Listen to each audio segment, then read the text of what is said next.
The couch springs dig into my back as I stare at the ceiling, counting water stains like sheep.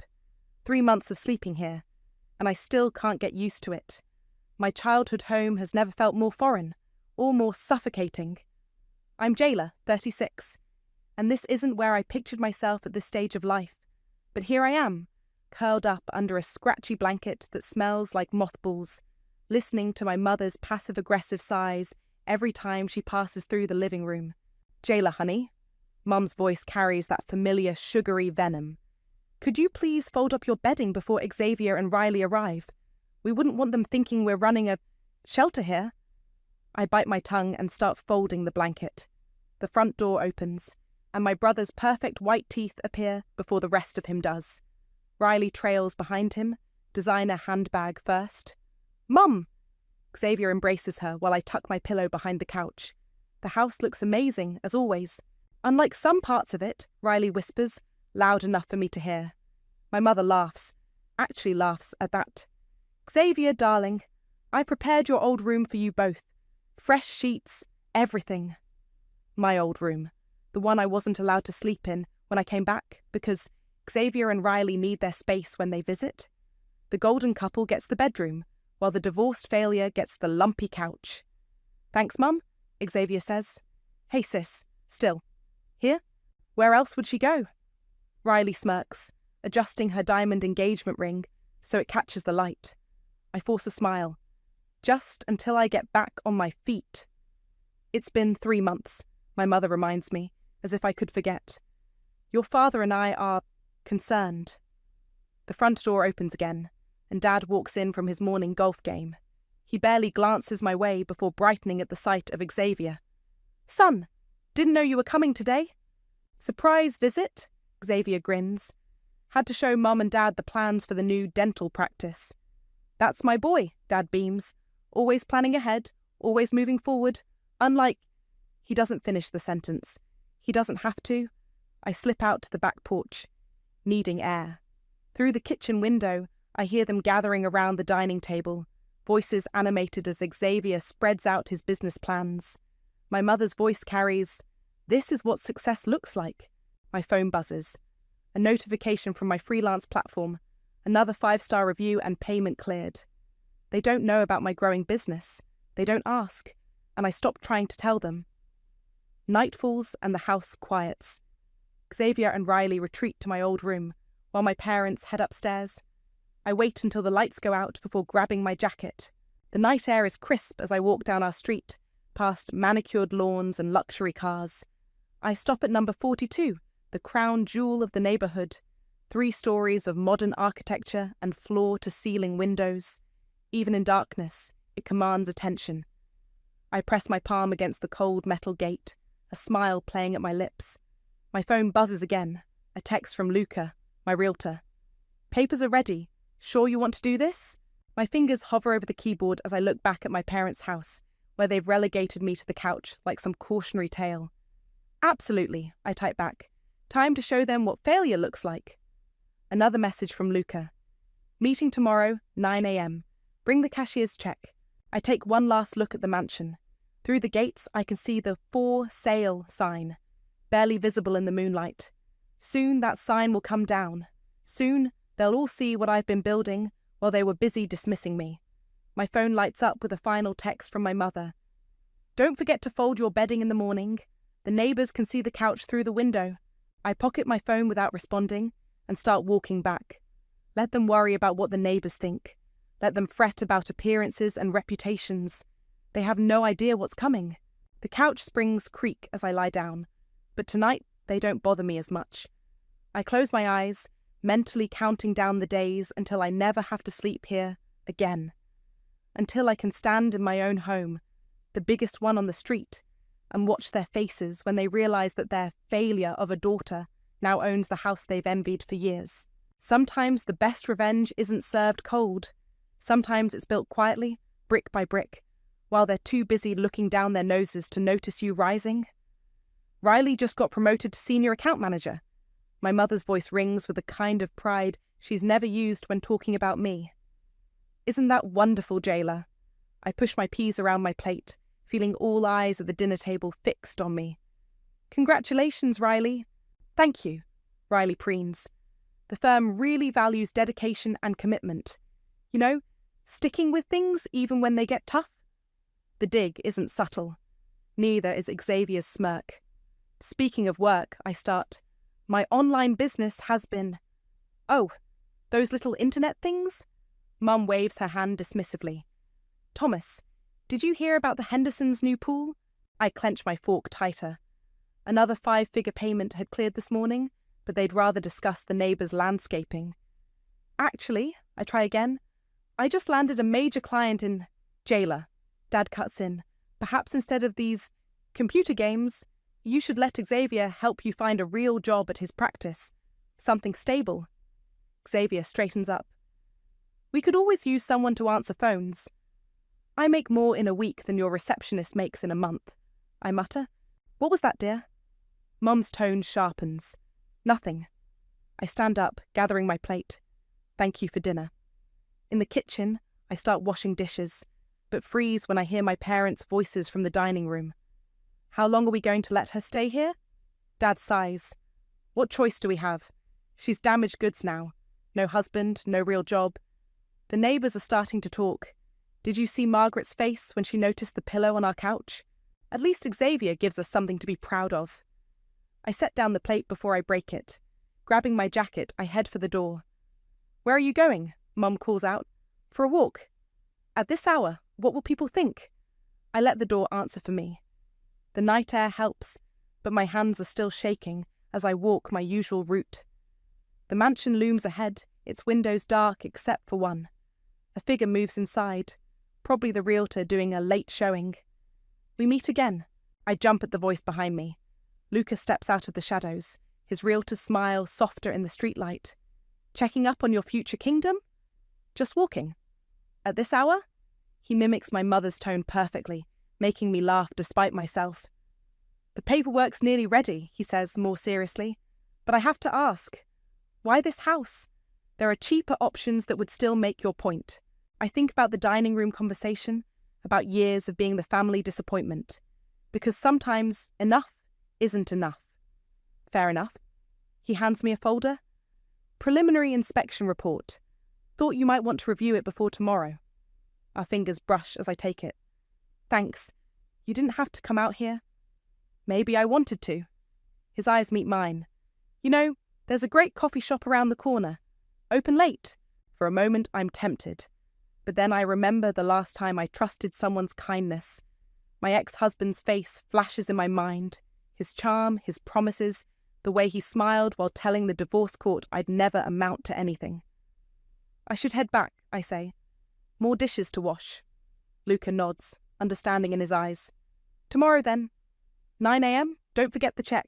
I watch him walk away, then turn back toward my parents' house. Through the window, I can see them all still at the table, the perfect family portrait, minus the black sheep. My phone buzzes. Another client request, another opportunity they'll never acknowledge. That's fine. Let them think I spend my nights walking off shame and failure.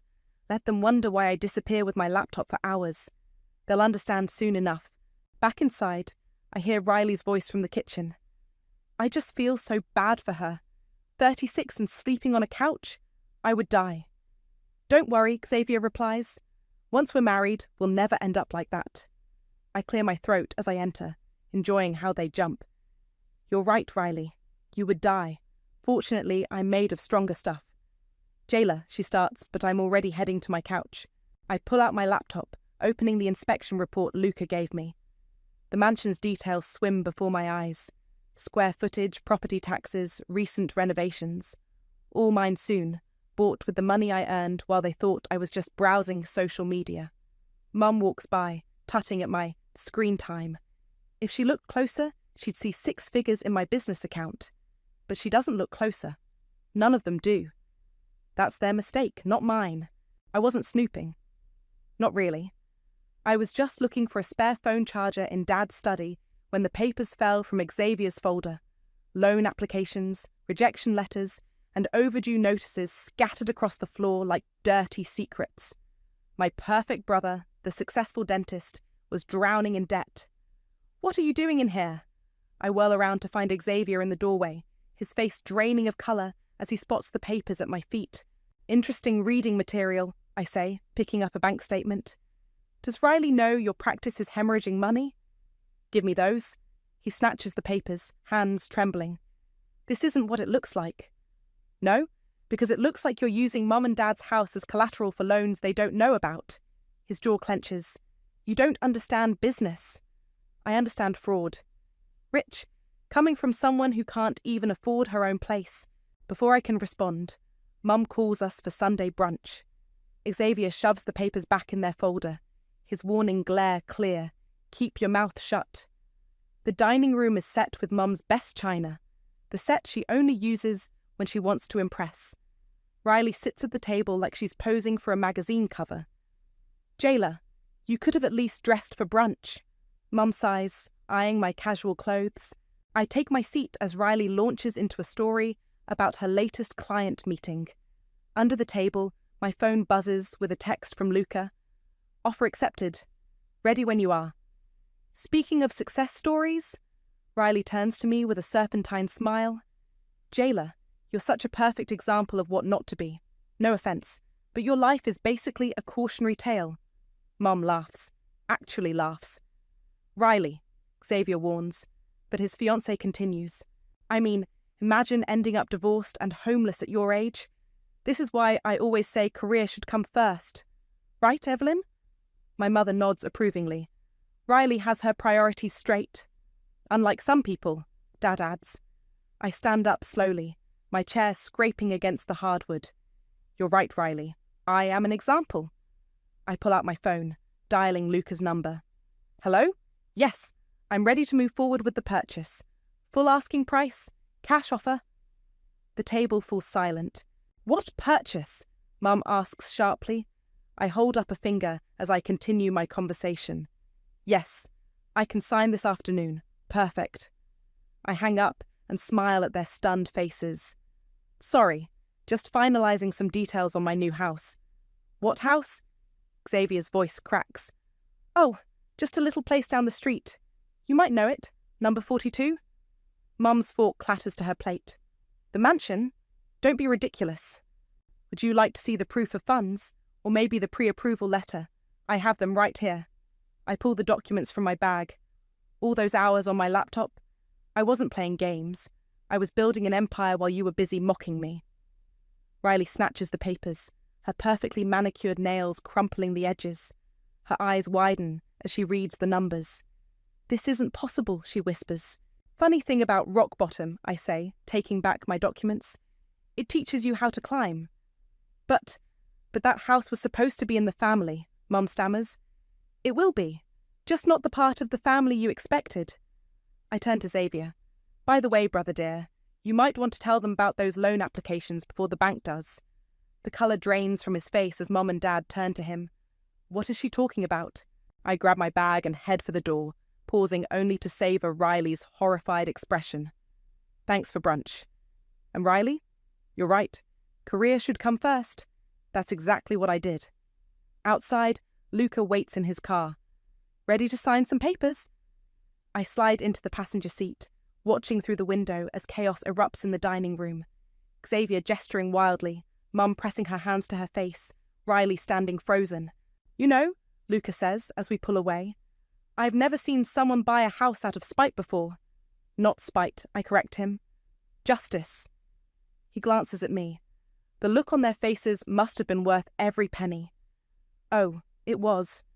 I lean back, remembering a moment 20 years ago, teenage jailer winning first place in a state competition, only to have Xavier's second-place tennis trophy take centre stage at dinner. But this isn't just about the house. No, it's about showing them that their measuring stick was always broken. I pull out my phone as another client payment notification pops up. And sometimes the best revenge is letting people choke on their own assumptions. Luca smiles. Well then, let's go make you a homeowner. The mansion looms ahead, no longer a symbol of what I couldn't have, but a monument to what they never saw coming. Welcome to your kingdom. Luca drops the keys into my palm, the metal still warm from his hand. Want to do the honours? The front door swings open silently, revealing marble floors that stretch into infinity. Sunlight streams through floor-to-ceiling windows, painting everything in gold. My footsteps echo in the empty space. My empty space. Previous owner left some furniture, Luca says, following me inside. Said you could keep whatever you want. I run my hand along a pristine kitchen counter. It's perfect. Security systems top of the line. Here's how to... A knock at the door interrupts him. Through the glass, I see a woman in her 50s, elegant in a way that reminds me of old money. Can I help you? I ask, opening the door. I'm Rosalie. She smiles, but it doesn't reach her eyes. I used to own this house. Luca steps forward. Mrs. Smith, I wasn't expecting... No, you wouldn't be. She turns to me. May I come in? There are things you should know about this property. I glance at Luca, who shrugs. Your house now? We settle in the sunroom, Rosalie perching on the edge of a leather armchair, like she's afraid to get too comfortable. Beautiful home, isn't it? She gazes out at the garden. I didn't want to sell it. I was forced to. Forced? I lean forward. By Thomas Edwards. She watches my reaction. Your father, I believe? The room suddenly feels colder.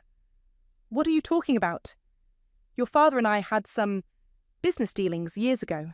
When they went south, he used certain information to pressure me into selling this house well below market value. She pulls out an envelope. He wanted it for your brother, Xavier. Had it all planned out. My hands shake as I read the documents she provides. Emails, contracts, threats veiled as business proposals. Why are you showing me this? Because I recognized your name on the sale papers. Rosalie's smile turns sharp. And I believe in karma. Luca clears his throat. I should give you ladies some privacy. No, I say quickly. Stay. Please. After Rosalie leaves, I sit in silence, processing. My father's fingerprints on this house, his plans for Xavier. It's almost poetic that I bought it instead. You okay? Luca asks softly. Help me take down these drapes. We work together, pulling down heavy fabric that's blocked the light for too long.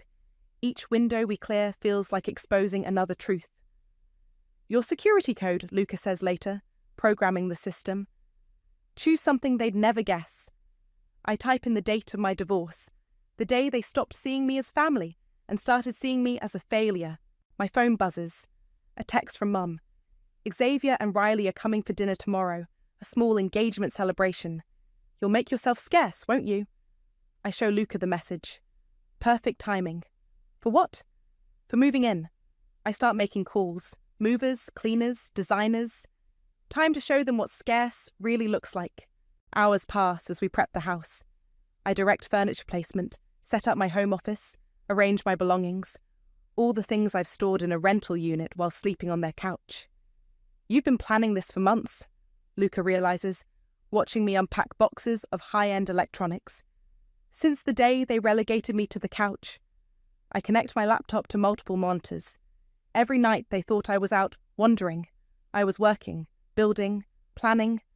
Remind me never to underestimate you. The sun sets as we finish the main floor. Through the windows, I can see my parents' house, looking suddenly small and shabby in comparison. One last thing. I pull out a small box, removing a framed photo. Teenage me at my graduation, standing alone while my family clustered around Xavier in his tennis uniform. Why keep that? Luca asks. To remember why I'm here. I place it on my new desk, and what I overcame. My phone buzzes again. A message from Xavier. Mum says you're moving? Where could you possibly be going? I don't respond. Let them wonder. Let them worry. Tomorrow, they'll have their answer. Luca helps me set up the security cameras, angled perfectly to capture the street and their house. You know they're going to lose it when they realize, he says. That's the point. I stand at my front window, watching lights go out in their house. They wanted me invisible. Instead, I bought the one house they can't ignore. Dinner tomorrow should be interesting. Oh, I won't be at their dinner. I smile, thinking of the moving truck I've scheduled to arrive right when their little party begins. I'll be too busy moving into my mansion. Luca heads for the door, pausing with his hand on the knob. Need help tomorrow? Actually, I say, surprising myself, I'd like that. He grins. Then let's give them a show they'll never forget. The moving truck's engine cuts through the quiet afternoon just as cars start pulling up to my parents' house. Perfect timing. I watch from my new driveway as Riley's red BMW parks, followed by Xavier's leased Mercedes. Ready? Luca asks, helping the movers unload. Born ready. Mum appears on her porch, champagne flute in hand. She freezes mid-sip as I direct a designer sofa through my front door. Jayla, her voice carries across the manicured lawns. What are you doing? I wave cheerfully. Moving! Xavier and Riley emerge from the house, drawn by the commotion. Their jaws drop in perfect sync as they realise where I'm moving to. Is that? Riley squints at my new home. No way. I'm arranging flowers in my foyer when Mum storms in, not bothering to knock. What is the meaning of this? I believe it's called home ownership. I adjust a lily. You should close your mouth, Mum. The neighbours might see. This isn't possible. This house, you can't. Actually, I can, and I did. I hand her the couch blanket she'd given me. Won't be needing this anymore. She clutches the blanket like a lifeline. Your father will hear about this. Oh, I'm counting on it. Through the window, I see Riley confronting Xavier by his car, waving what looks like papers in his face. Their perfect engagement party dissolving into chaos. Those are private. Xavier tries to grab the documents. Private? Riley shrieks. Like the 3 maxed out credit cards. The second mortgage, the gambling debts. Mum's face pales. What is she talking about? Ask your golden boy, I suggest. Or better yet, ask Dad about his history with this house. Rosalie Smith sends her regards, by the way. The colour drains completely from her face. You spoke to Rosalie? Fascinating woman, full of interesting stories about Dad's business practices. Outside, Riley throws her engagement ring at Xavier. You told me your practice was thriving. Baby, please, don't baby me. I won't be dragged down by your lies. She storms off, leaving Xavier standing there as his carefully constructed facade crumbles. Mum rushes out to damage control, leaving me alone in my new home. Well, not quite alone. Wine? Luca appears with 2 glasses. God, yes. We're enjoying the show from my front window when Rosalie arrives, right on schedule. Quite the entertainment, she says, accepting a glass. Though I must say, your mother looks rather unwell. The truth often has that effect. Mom's shrill voice carries through the open window. Xavier, tell me these accusations aren't true. Mum, I can explain. Explain what? Dad appears, late from golf. What's going on? Why is Riley leaving? And why is there a moving truck at... He stops, finally noticing me in the mansion's window. I raise my glass in greeting. No, he whispers, loud enough for us to hear. That's impossible. Funny, I call out. That's exactly what Mum said. He storms toward my door, but Luca meets him first. This is private property, sir. Unless you're invited, I'll have to ask you to leave. This is my daughter's house? Exactly, I say, joining them. My house, my rules, my life. Thomas, Rosalie steps forward. Lovely to see you again. It's been what, 5 years? Since you threatened to expose my late husband's affairs unless I sold this house. Dad stumbles backward. You, me. She sips her wine. Karma's a fascinating thing, isn't it? Mum appears behind him. Thomas, what is she talking about? Nothing, dear. Just business. Business? Xavier laughs bitterly. Like the business advice you gave me. Look how well that turned out. They dissolve into accusations and denials on my front lawn, the perfect family portrait shattering like dropped glass. Should we stop them? Luca asks. Let them fight, Rosalie suggests. Sometimes a family needs to break before it can heal. This family won't heal, I say, watching Mum sink onto my front steps, head in her hands. But maybe it needed to break anyway. Xavier storms off in his Mercedes. Dad follows Mum back to their house, shoulders slumped. The engagement party guests have long since fled, leaving half-empty champagne glasses and scattered congratulation cards in their wake. Well, Luca raises his glass. Here's to new beginnings. And old endings, Rosalie adds. I look around my beautiful new home, then at the wreckage I've caused next door. You know what? I don't regret a single thing. Good, Rosalie smiles. Because, darling, this is just the beginning. Through the window, I watch my mother close their curtains for the first time in 20 years. Finally, she's the one hiding from the neighbours' eyes. The doorbell rings at 7 a.m. Through the security camera, I see Mum standing there, perfectly coiffed despite the early hour. Jailer, open this door immediately. I take my time walking downstairs, letting her stew. When I finally open up, she pushes past me into the foyer. We need to discuss this situation, she announces. Xavier needs this house. I nearly choke on my coffee. Excuse me? It's always been his dream home. You know that. She runs her finger along a marble counter, checking for dust. He's going through a rough patch, and this would help him get back on his feet. Like you helped me get back on my feet? With a couch and contempt? That was different. You were damaged goods? I set my mug down hard. That's what you called me, right? When you thought I couldn't hear you? She has the grace to flinch. We were worried about you. No, you were worried about what the neighbours would think. There's a difference. Regardless, she straightens her spine. Xavier needs this house more than you do. Name your price. I laugh. It's not for sale. Don't be difficult, jailer. This petty revenge isn't a good look. Neither is forcing Rosalie to sell through blackmail, but that didn't stop Dad. Her face goes white. That's not... You don't understand business. Actually, I do. Want to see my books? I pull out my laptop. 6-figure months, Mum. While you thought I was just a failure with a computer, I built something bigger than Xavier's practice ever was. Speaking of business, a new voice calls from the doorway. Rosalie walks in, holding a thick folder. I brought those documents we discussed. Mom's eyes narrow. What documents? Oh, just some interesting paperwork about Dad's real estate dealings. I take the folder. Tax records, shell companies, threatening emails to other property owners. The board reviewing his broker's license would love to see these. You wouldn't dare. Try me. She grabs her purse. Your father will hear about this. Good. Tell him the statute of limitations on fraud is longer than he thinks. After she leaves, Rosalie pours us both coffee. That went well. Did you see her face when... My phone buzzes. A text from Riley. Can we talk? 20 minutes later, she's sitting in my kitchen, looking less polished than usual. Xavier lied about everything, she says. The practice is drowning in debt. He gambled away our wedding fund. And now...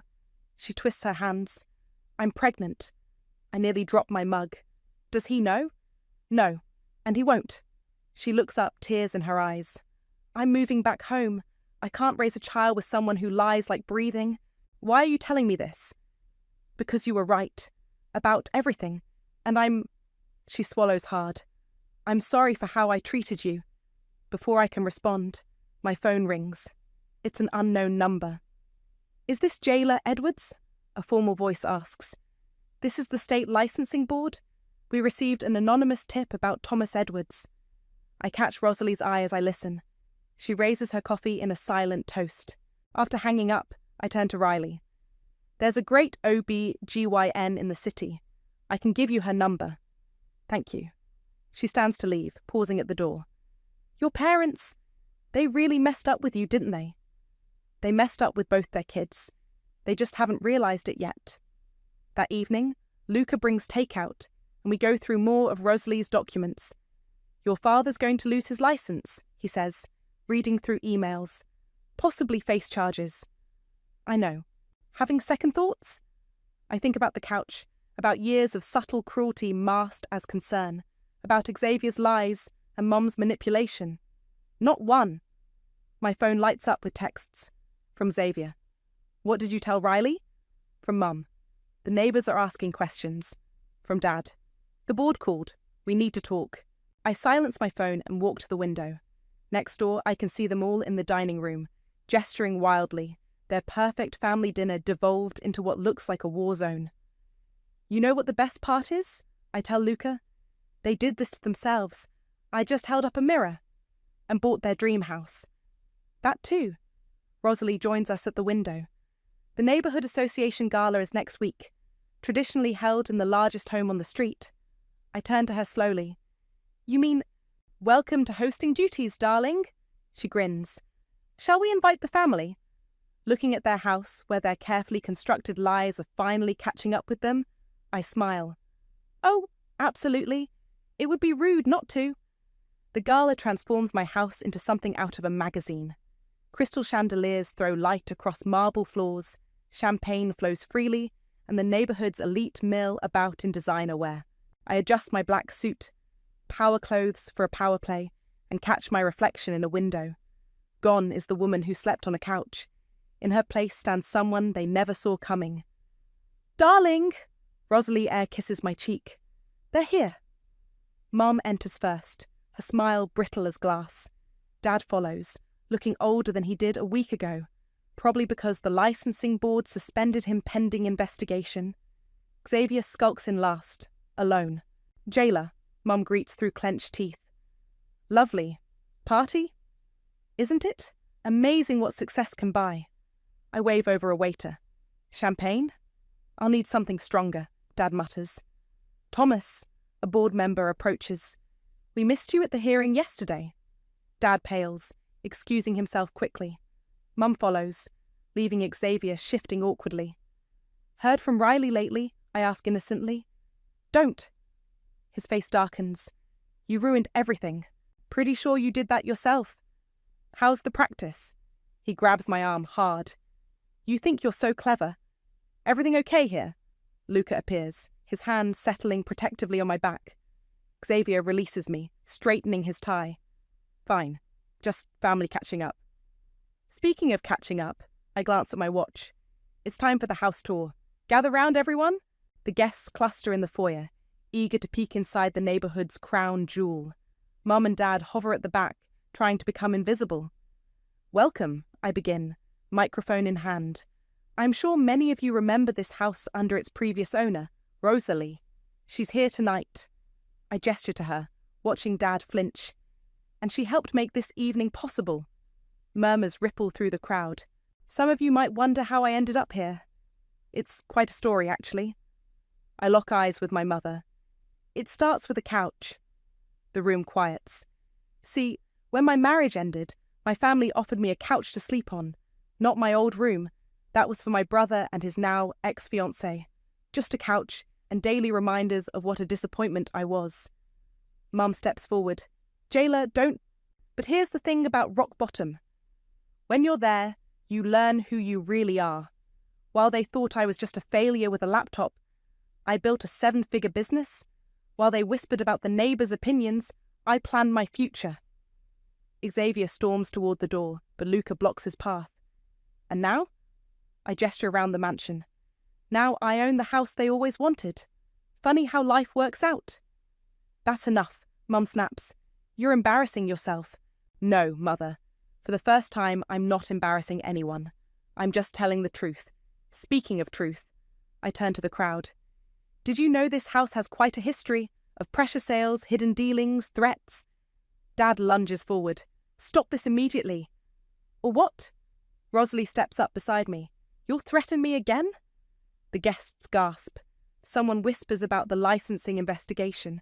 You broke me so quietly, I continue, voice steady. I learned to rebuild in silence. And now? I raise my champagne glass. Now, I never have to be quiet again. Applause breaks out. Genuine, appreciative applause. Mum practically runs from the room. Dad follows, ashen-faced. Xavier remains, something dark in his eyes. The party continues, but I notice Xavier slip away toward my study. Security cameras show him rifling through my desk. Looking for something? I ask from the doorway. He jumps, clutching papers. These prove Dad's dealings. The board would... Those are copies. I smile. Originals are already with the authorities. You've destroyed this family. No. I take the papers from his shaking hands. You all did that yourselves. I just stopped playing along. Later, after the guests leave, Luca helps me clean up. That was quite a speech, he says. Felt good to finally say it all. Your mother's face when you mentioned the couch. Karma's a beautiful thing. I pause, hearing movement outside. Through the window, I watch my family trudge home.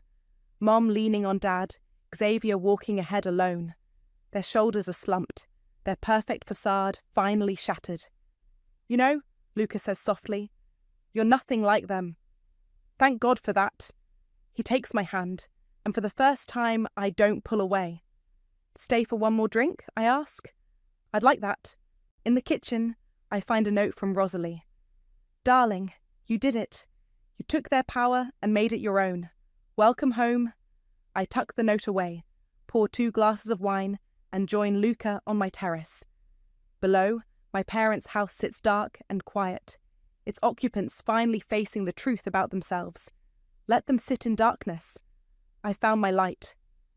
The doorbell rings as I'm working in my home office. Through the security camera, I see Riley, looking nervous but determined. "I had my first ultrasound today," she says when I let her in, pulling out a grainy black and white photo. "It's a girl." "Congratulations." I mean it. "I'm not showing yet, but..." She takes a deep breath. "Your mother's been calling. Apparently, Xavier told them." "Of course he did." I guide her to the kitchen. "Tea?"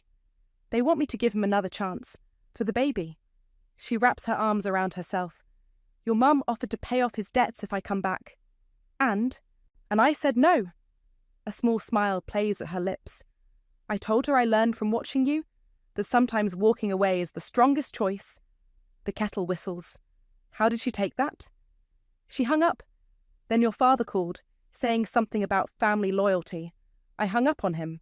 I hand her a mug. "Proud of you. That's actually why I'm here." She pulls out some papers. "The DA wants me to testify about Xavier's financial dealings, about what I knew when I knew it. Are you going to?" "Already did. This morning." She meets my eyes. "Your father's being indicted next week. I thought you should know." As if on cue, tires screech outside. Dad storms up my driveway, face purple with rage. "Security system's armed," I tell Riley as he pounds on the door. "He can't get in." "You," he shouts through the glass.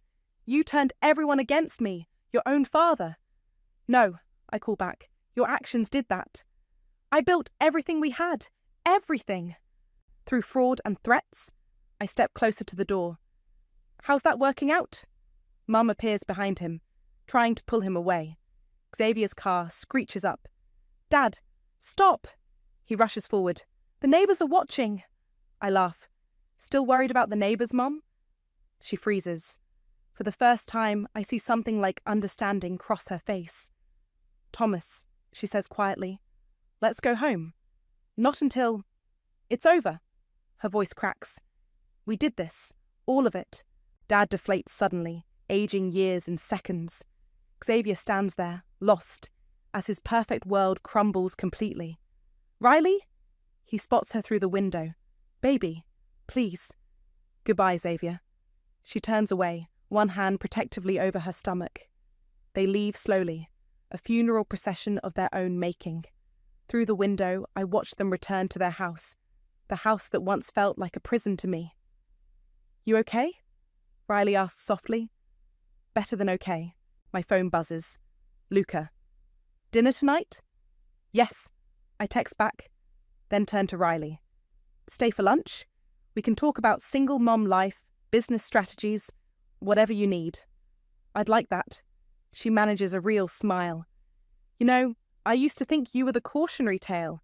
Turns out you were the wake-up call we all needed." The afternoon sun streams through my windows as we talk. Outside, I see Rosalie walking her dog, waving as she passes my parents' house. Mum peers through their curtains, but doesn't wave back. "Your daughter," I tell Riley, "is going to have a much better example than we did." "Speaking of examples..." She nods toward Luca's car pulling up. "He's good for you. We're taking it slow." I watch him walk up with takeout bags, building something real this time, unlike everything they built. She gestures next door. "Exactly." Later, after Riley leaves, I curl up in my sunroom, my favourite spot in the house. Through the windows, I can see my parents' place, dark except for the blue flicker of TV light. Luca joins me, his presence comfortable now. "Heard about your father's indictment." Karma comes for everyone eventually. You're not sad about it. I'm sad about who they chose to be, I say, not about the consequences. He takes my hand, and I let myself lean into him. Outside, Xavier's car starts up, probably heading to another bar. Mum's silhouette appears in their window, then vanishes. Let them hide behind their curtains now. Let them whisper and worry and wonder where they went wrong. I've got sunshine, success, and something real growing with Luca. I've got Riley's friendship and Rosalie's wisdom and a home that's truly mine. Most importantly, I've got myself, stronger and clearer than ever before. They wanted me invisible. Instead, I became unavoidable. They wanted me quiet. Instead, I spoke truth to power. They wanted me broken. Instead, I built an empire. And from my sunroom couch, so different from the one they relegated me to, I can finally say, I won.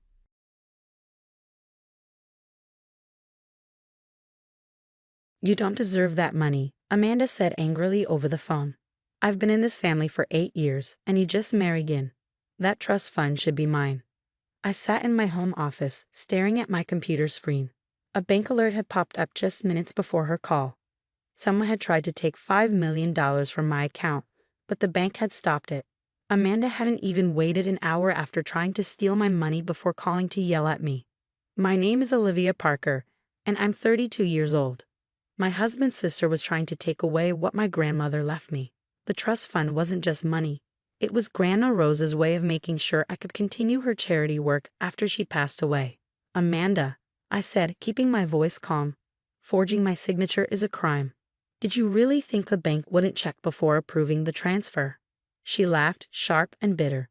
Please, I know all about your security. James told me everything while you were away at that charity event last month.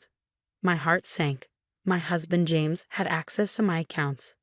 We had always been open with each other, but now Amanda's words made me wonder, had he helped her? I deserve that money more than you, Amanda said, her voice rising. Do you know how hard it is to watch you give away my family's wealth? You're not even a real Parker. I glanced at a photo on my desk, Grandma Rose and me at a children's hospital she had helped build. She had trusted me with her legacy, not because I married her grandson, but because she knew I shared her passion for helping others. The bank will contact you soon, I said firmly. You should be ready to explain the forged signature. Don't threaten me, Amanda snapped. James will never forgive you if you press charges against his only sister. Do you really want to risk your marriage over this? She might be right. James had always defended Amanda, even when she took money from our joint account last year. But this was different. This was Grandma Rose's legacy. I have to go, I said quietly. The bank's fraud department is calling. I hung up, my hands shaking, and opened an email from Mr. Turner, my grandmother's financial advisor. He had already flagged the suspicious activity and activated security measures, knowing Amanda had been asking about the trust fund. My phone buzzed again. James was calling. I ignored it. I needed time to think. Did he help Amanda, or was he just too trusting? Then the bank called. Mrs. Parker. This is Sarah Chen from First National Bank's fraud department. We need to talk about a suspicious transfer attempt on your account. I took a deep breath. Yes, I'd like to press charges for attempted fraud. We've recorded everything, the forged signature, the transfer attempt, even Amanda's phone calls where she claimed to have power of attorney. Should we contact the police? Yes, I said, my voice stronger now. And one more thing. I believe my husband may have given her my account details. Ms. Chen was silent for a moment. Understood. We'll freeze all access to your account, including your husband's, to protect you. As I ended the call, James called again. This time I answered. Olivia, what the hell? He yelled. Amanda's crying, saying you're trying to have her arrested. She just made a mistake. I closed my eyes. He was already taking her side. A mistake? I repeated. She forged my signature to steal $5 million, James. That's not a mistake. She's family, he insisted. We can fix this privately. You don't need to call the police. Family. That word felt like a weapon. I had spent years trying to be part of the Parker family, but moments like this reminded me that I never truly belonged. You're right about one thing, I said. Family is important. That's why I have to protect Grandma Rose's legacy, even if it means protecting it from our own family. I hung up and pulled up the security footage from my home office. I had installed the camera as a precaution, hoping I'd never need it. Now, it would show exactly how James accessed my files while I was away. Sometimes protecting what matters means preparing for betrayal, even from the people closest to you. My phone buzzed again, a text from Amanda. "You're making a huge mistake. Hope your precious trust fund is worth losing your husband over." I didn't reply. Instead, I forwarded the message to Mr. Turner as more proof. Amanda thought she was threatening me, but she never understood what the money really meant. It wasn't about being rich. It was about keeping a promise to someone who believed in me. Amanda would make her next move. But this time, I was ready. The next morning was full of chaos. I woke up to find that James hadn't come home. His text explained that he had stayed at Amanda's house, helping her deal with this nightmare. Meanwhile, the family group chat was filled with messages, most of them blaming me. They acted like I was the villain trying to hurt poor Amanda. I ignored them and went straight to First National Bank to meet Mr. Turner. The bank's security footage clearly showed Amanda trying to use a fake power of attorney document. She had even styled her hair like mine to trick the tellers. Mr. Turner slid some photos across his desk. "This is strong evidence," he said, "but there's something else you need to see." He showed me a list of failed transaction attempts from the past 3 months. All of them used my credentials. I looked at the dates and my stomach dropped. These attempts happened when I was away at charity events and hospital visits, times when James was home alone. "We tracked the IP addresses," Mr. Turner continued. "They all come from your home." "James," I whispered. "He had been testing my account security this whole time." "And there's more," Mr. Turner said seriously. "Last week, someone tried to change the trust fund beneficiary to Amanda's name." I felt dizzy. James was the only other person who had access to those documents.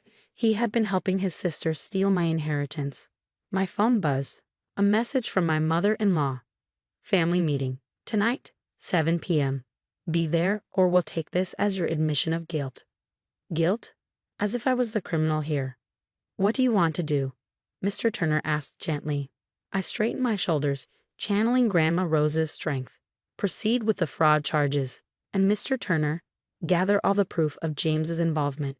Every attempt, every access, every betrayal." He nodded. "And the family meeting." "Oh, I'll be there," I said. "But first, I need copies of everything." The Parker family home always felt cold, but that night, it felt hostile. Conversations stopped as soon as I walked in. Everyone stared. Amanda sat in the middle of the room, eyes red from crying, looking like a helpless victim. James wouldn't even look at me. My mother-in-law, Margaret, spoke first. "I hope you're happy, Olivia. You've torn this family apart over a simple misunderstanding." I placed a folder on the coffee table. "A misunderstanding? Is that what we're calling attempted theft now?" Amanda sniffled. "I was just trying to access what should have been family money. Grandma Rose would have wanted." "Don't," I interrupted sharply. "Don't pretend to know what Grandma Rose wanted. She chose me for a reason." Amanda's face twisted in anger. "Only because you manipulated her. You turned her against her own family." I pulled out the security photos and spread them on the table. "Is that why you dressed like me and tried to trick the bank?" The room went silent. Everyone leaned forward to look. Amanda's face turned pale. "And these," I said, placing more documents down, "show months of failed logins from my home. Times when I was away. Times when only James had access to my office." James finally looked at me. His face was filled with guilt, but also defiance. "I was just trying to help my sister. You wouldn't understand. You're not really family." The words stung, but I kept my face blank. I pulled out my last piece of evidence, Grandma Rose's final letter to me. I read aloud, "My dearest Olivia, I'm entrusting you with more than money. I'm entrusting you with my legacy. The Parkers have always had wealth, but you have something rare: compassion. James may be my grandson by blood, but you are my heir in spirit. Never let anyone make you doubt that." Margaret tried to interrupt, but I held up my hand. "The police have been notified. The fraud investigation is moving forward. And James?" I looked straight at him. "Your role in this is fully documented. Every attempt to access my accounts, every breach of trust." "You can't be serious," Amanda gasped. "You would send your own husband to jail." "No," I said. "I'm giving him a choice. Sign the divorce papers I prepared today or face charges for fraud. It's up to you, James. The room erupted. Amanda was crying, Margaret was threatening legal action, and James was stumbling over excuses. But I stood firm, holding Grandma Rose's letter like a shield. As I walked out of the house that had never truly been my home, James called after me. Olivia, wait. We can talk about this. I turned back once. You know what's funny?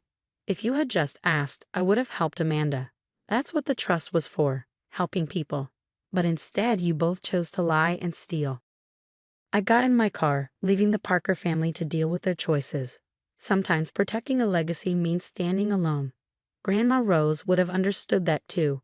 A new beginning. The consequences of that night came quickly. Within days, Amanda was arrested for fraud. The evidence against her was overwhelming. Security footage, fake documents, and multiple failed attempts to steal from the trust fund. James, realizing he couldn't escape blame, signed the divorce papers. His last message to me was bitter. I hope the money keeps you warm at night since you chose it over family. But he never understood. It was never about the money. 3 months later, I sat in Mr. Turner's office, reviewing updates on the trust fund.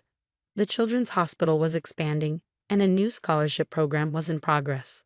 Amanda took a plea deal, Mr. Turner said. 2 years probation, and she has to pay back what she tried to steal. James has been removed from all accounts, and the divorce is almost finalized. I nodded, feeling a mix of sadness and relief, and the trust security. Stronger than ever. No one can access it without multiple layers of verification now. Your grandmother would be proud of you, Olivia. Hearing Grandma Rose's name made me smile. I thought back to our last conversation before she passed. She once told me, money doesn't change people, it just reveals who they really are. The Parker family tried to ruin my reputation. They spread lies, claiming I manipulated Grandma Rose and betrayed them out of greed. But the truth spoke for itself. And more importantly, the trust fund continued to help those who truly needed it. Last week, I received a letter from a little girl who had life-saving surgery at the hospital wing funded by the trust. Her crayon drawing now hung in my office, next to a photo of Grandma Rose and me at the ribbon-cutting ceremony. My phone buzzed. A message from Amanda's lawyer. She wanted to meet, claiming she wanted to apologize. I declined. Some bridges, once burned, should stay that way. Margaret still sent me messages, filled with guilt trips and veiled threats. Her latest read: the family name meant nothing to you. You destroyed everything we built. But she was wrong. I hadn't destroyed anything, I had protected it. The trust fund was still doing what Grandma Rose intended, helping people, changing lives. One evening, I walked through the hospital wing that bore Grandma Rose's name. I stopped by her portrait, her warm, knowing smile watching over me. You were right, Grandma, I whispered. About everything. A nurse approached, leading a little girl by the hand. Mrs. Parker. This is Emma. She just finished her last round of treatment, and she wanted to thank the person who made it possible. I knelt down to Emma's level. She smiled shyly and handed me a glitter-covered card. Thank you, she said softly. As I watched her skip away, I opened the card. Inside, in wobbly handwriting, were the words, "You're my hero." I looked up at Grandma Rose's portrait again, her eyes filled with the quiet wisdom I had always admired. Money is just a tool, Olivia, she had once told me. What matters is how you use it. Amanda and James only saw dollar signs, but Grandma Rose had seen potential. She had trusted me to see it too. Standing in that hospital, surrounded by the lives she had touched, I knew I had made the right choice. I hadn't lost a family, I had honored one. And somewhere, I knew Grandma Rose was still smiling, proud that her legacy had fallen into the right hands.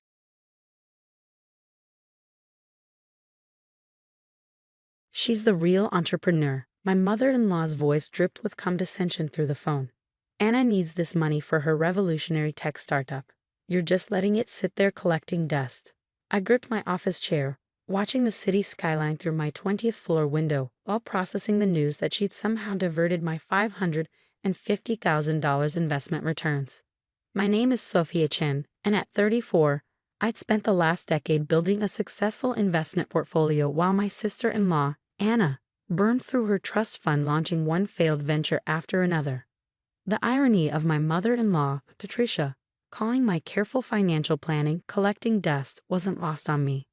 That money was earmarked for my company's expansion, I said calmly, though my knuckles were white from gripping the armrest. How exactly did you access those funds, Patricia? She laughed, the sound grating against my ears. Oh, David gave me the authorization months ago. He said you wouldn't mind helping family. David, my husband, who had power of attorney while I was recovering from surgery last year. The same David who promised he'd never let his mother interfere with our finances again. And Anna's startup? I kept my voice steady, professional. What exactly is she investing my money in this time? It's an AI-driven social media platform, Patricia gushed. Much more exciting than your boring investment firm. Anna says it'll be bigger than Facebook. She's already hired a team of developers in Silicon Valley. I thought about Anna's previous ventures, a luxury pet fashion line that lasted 3 months, and a cryptocurrency that turned out to be a glorified Ponzi scheme. Each failure cushioned by family money and endless excuses. I see, I replied, opening my laptop and starting to type. And the investors meeting this afternoon? Patricia's voice faltered slightly. How did you know about that? I make it my business to know about investments in the tech sector, Patricia, especially ones made with my money. The silence on the other end was telling. They hadn't expected me to find out so quickly, hadn't anticipated that I'd have connections in the venture capital world. After all, I was just the boring sister-in-law who played it safe with traditional investments. Well, Patricia recovered, her voice sharp. Anna's presenting her business plan to the investment board at 3 p.m. Not that you understand the complexity of what she's building. This is real innovation, not just moving money around like you do. I checked my watch, 1:30 p.m. Perfect timing. Thank you for letting me know, Patricia. I'd appreciate your transparency. I ended the call before she could respond and immediately dialed another number. Marcus, it's Sophia. Remember that favor you owe me? I need you at the Silicon Valley Investment Board meeting at 3 p.m. today. Yes, the one with Anna Morris presenting. Just listen and take notes. I'll handle the rest. Next, I called my lawyer, Emma Thompson. Emma, it's time to activate Protocol B. Yes, all the documentation we prepared last year. And contact David's office. I need every authorization form he signed in the last 6 months. As I made my calls, I thought about David, probably sitting in his corner office, unaware that his mother had just revealed his betrayal. We'd been married for 8 years, and I'd always known his loyalty to his family, especially his younger sister Anna, ran deep. But this was different. My phone buzzed with a text from Patricia. Anna says you're not invited to the investors' meeting. Don't try to interfere with her success just because you're jealous. I smiled, thinking about the real reason I'd stayed quiet on the call. It wasn't fear or shock that kept me calm, it was knowledge. Knowledge that Patricia and Anna, in their rush to grab what they thought was easy money, had walked right into a trap I'd set months ago. The investment returns they diverted? That account was a honeypot, a carefully monitored fund I'd set up after the last time they tried to borrow from my accounts. Every transaction was logged, every access attempt documented, and every dollar traceable. And now they were about to present a business plan to one of the most scrutinizing investment boards in Silicon Valley, using money they'd obtained fraudulently. I opened my safe and pulled out a thick file labeled Morris Ventures Documentation.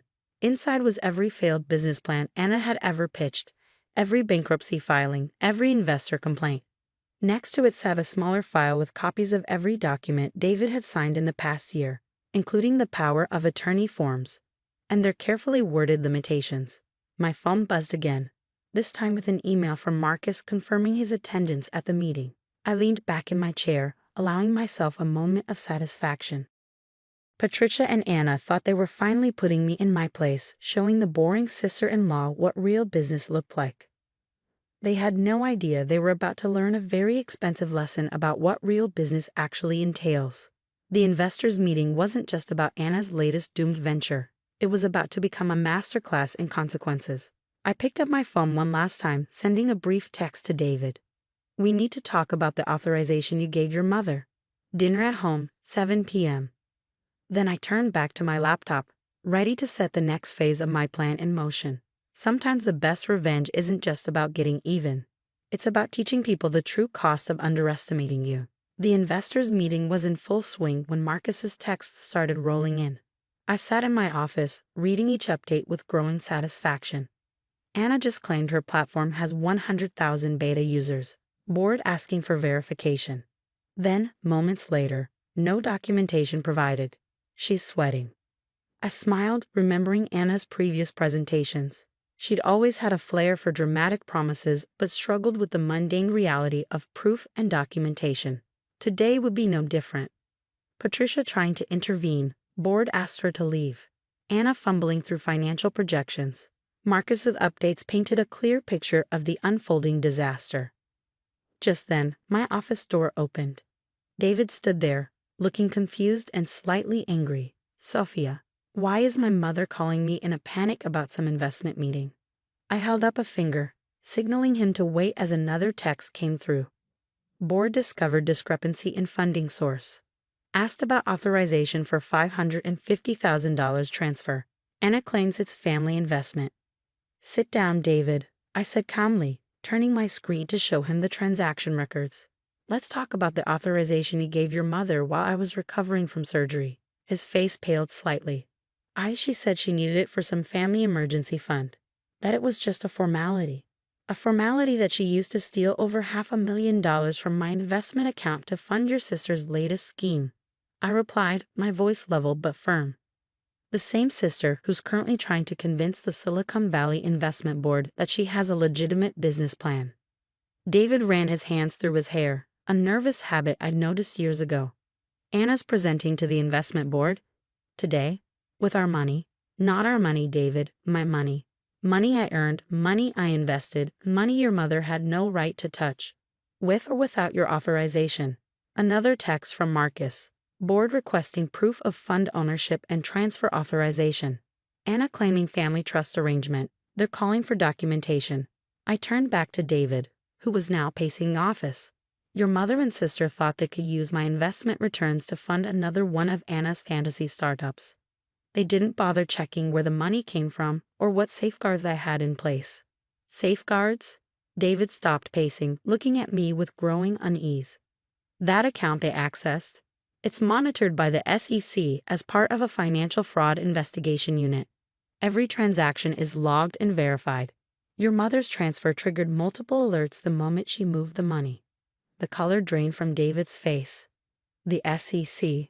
Sophia, you can't be serious. This is family we're talking about. Family? I stood up, finally letting some of my anger show. Family doesn't steal from each other. Family doesn't abuse power of attorney. Family doesn't mock someone's hard work while trying to rob them blind. My phone rang. Marcus calling this time, not texting. I put him on speaker. Sophia, you're going to want to hear this, he said. The board just discovered Anna's previous failed ventures. They're asking about the cryptocurrency scheme from last year. She's completely falling apart. David sank into a chair, his head in his hands. The crypto thing, that was just a misunderstanding. She didn't mean to defraud investors. I cut him off. To run a Ponzi scheme, to drag our family's reputation through the mud. Which part was the misunderstanding? David, another text flashed on my screen. Patricia trying to force her way back into meeting. Security called. I turned back to my husband, studying his defeated posture. The board members aren't just investors, David. They're my colleagues, people I've worked with for years, people who know exactly who I am and what your sister tried to do with my money. What are you going to do? He asked quietly. I'm not going to do anything, I replied. The SEC will investigate the unauthorized transfer. The investment board will handle Anna's fraudulent presentation. And my lawyers will deal with the power of attorney abuse. David looked up, his eyes pleading. They're still my family, Sophia. There must be something we can do. They stopped being my family the moment they decided to steal from me, I said firmly, and you stopped being my partner the moment you gave your mother authorization behind my back. My phone buzzed again, an email this time. The investment board's preliminary findings, copied to all relevant parties. I forwarded it to David without a word. He read it, his face growing paler with each paragraph. The board hadn't just rejected Anna's proposal. They flagged it for criminal investigation, citing multiple instances of fraud and misrepresentation. This will ruin them, he whispered. No, David. They ruined themselves. Your mother by thinking she could steal from me, Anna by thinking she could lie her way through another scheme, and you by betraying my trust. I stood up, gathering my files. I have a meeting with my lawyers in 20 minutes. I suggest you use this time to think very carefully about whose side you're really on. As I walked to the door, David called out, "They're my family." I turned back one last time, "And I was your wife. Was that not enough?" Leaving it in my office, I headed to the conference room where Emma Thompson waited with her team. It was time to show Patricia and Anna exactly what happened when they messed with the wrong sister-in-law. Sometimes the quietest person in the room isn't the weakest. They're the one watching, learning, and preparing for the moment when justice finally comes calling. The fallout was swift and merciless.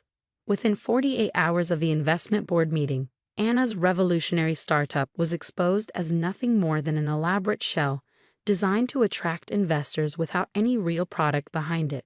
The SEC investigation revealed a pattern of fraudulent behavior that stretched back further than even I had known. Patricia called incessantly, her messages switching between threats and desperate pleas. "You're destroying this family," she screamed in one voicemail. "We can work something out," she begged in another. I let each call go to voicemail, documenting every threat and admission from my lawyers. David moved out 3 days after our confrontation in my office. "I need time to think," he said, packing a small bag. "This is all happening so fast." "Actually," I replied, watching him from the doorway, "this has been happening for years. You just never wanted to see it." The SEC investigation expanded beyond just the unauthorized transfer of my funds. They uncovered evidence that Anna had been running various schemes under different company names, with Patricia helping to cover her tracks. My investment returns were just the latest in a series of fraudulent fund diversions. Emma called with updates regularly. "The board members are pressing charges," she informed me one morning. "They're treating this as a coordinated attempt at investment fraud." Patricia's unauthorized access is being added to the criminal complaints. I sat in my home office, reviewing the damage reports. Anna's previous investors had come forward, encouraged by the investigation, to speak about their losses. The cryptocurrency scheme alone had cost people millions, money that had supposedly gone into development but had actually funded Anna's luxurious lifestyle. "Your sister-in-law's facing serious charges," Marcus told me over lunch. "The board members are furious. Some of them had considered investing personal funds in her platform." "If you hadn't set up those monitoring systems..." I thought about the red flags I'd noticed over the years. Anna's sudden expensive purchases after each investment round, Patricia's insistence on family loyalty whenever questions arose, David's blind defense of their actions. I'd spent years watching, documenting, preparing for the moment they finally overreached. The final blow came when the FBI got involved, expanding the investigation to include Patricia's role in other financial frauds. Apparently, my mother-in-law had been helping more people than just Anna access funds they shouldn't have. David came by one last time, looking older than his years. "They're saying Anna might go to prison," he said, standing awkwardly in our once-shared living room. "Mom too, maybe. Isn't there anything you can do?" I looked at my husband, soon-to-be ex-husband, and felt a mixture of pity and disappointment. They had chances, David. Countless chances to do the right thing. Instead, they chose to steal, lie, and mock the very person they were stealing from. But no, I cut him off. "You chose them over me every time. You gave your mother access to my accounts without my knowledge. You defended Anna's schemes instead of protecting our future. Those weren't mistakes, they were choices." He left quietly, finally understanding that some bridges once burned can never be rebuilt. 6 months later, I sat in my expanded office, now running one of the city's most respected investment firms. The scandal had an unexpected benefit. My reputation for fiscal responsibility and ethical investing attracted clients who valued security and transparency above quick returns. Anna accepted a plea deal, facing 5 years in prison and massive fines. Patricia was awaiting trial, her social standing in ruins as more victims of her financial manipulations came forward. David filed for divorce, unable to face the reality of his family's actions or his role in enabling them. My phone buzzed with a text from Emma. "Final restitution order came through. They'll be paying you back for decades." I smiled, thinking about Patricia's last attempt to contact me. She'd sent a letter, full of accusations about family loyalty and forgiveness. I'd filed it with the others, evidence of a mindset that valued manipulation over honesty, greed over genuine success. Looking out over the city, I thought about the quiet strength it takes to wait for justice rather than seek revenge.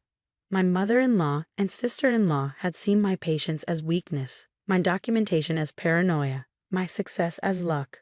They never understood that real entrepreneurship isn't about quick schemes and stolen funds. It's about building something legitimate, something lasting. In trying to prove they were better than me, they'd only proved how much they had to learn.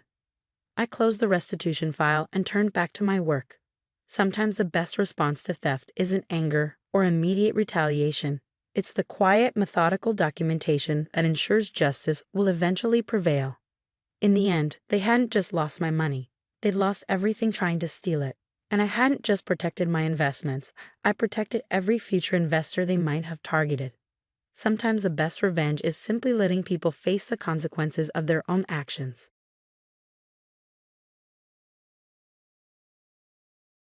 Your horses are mine now.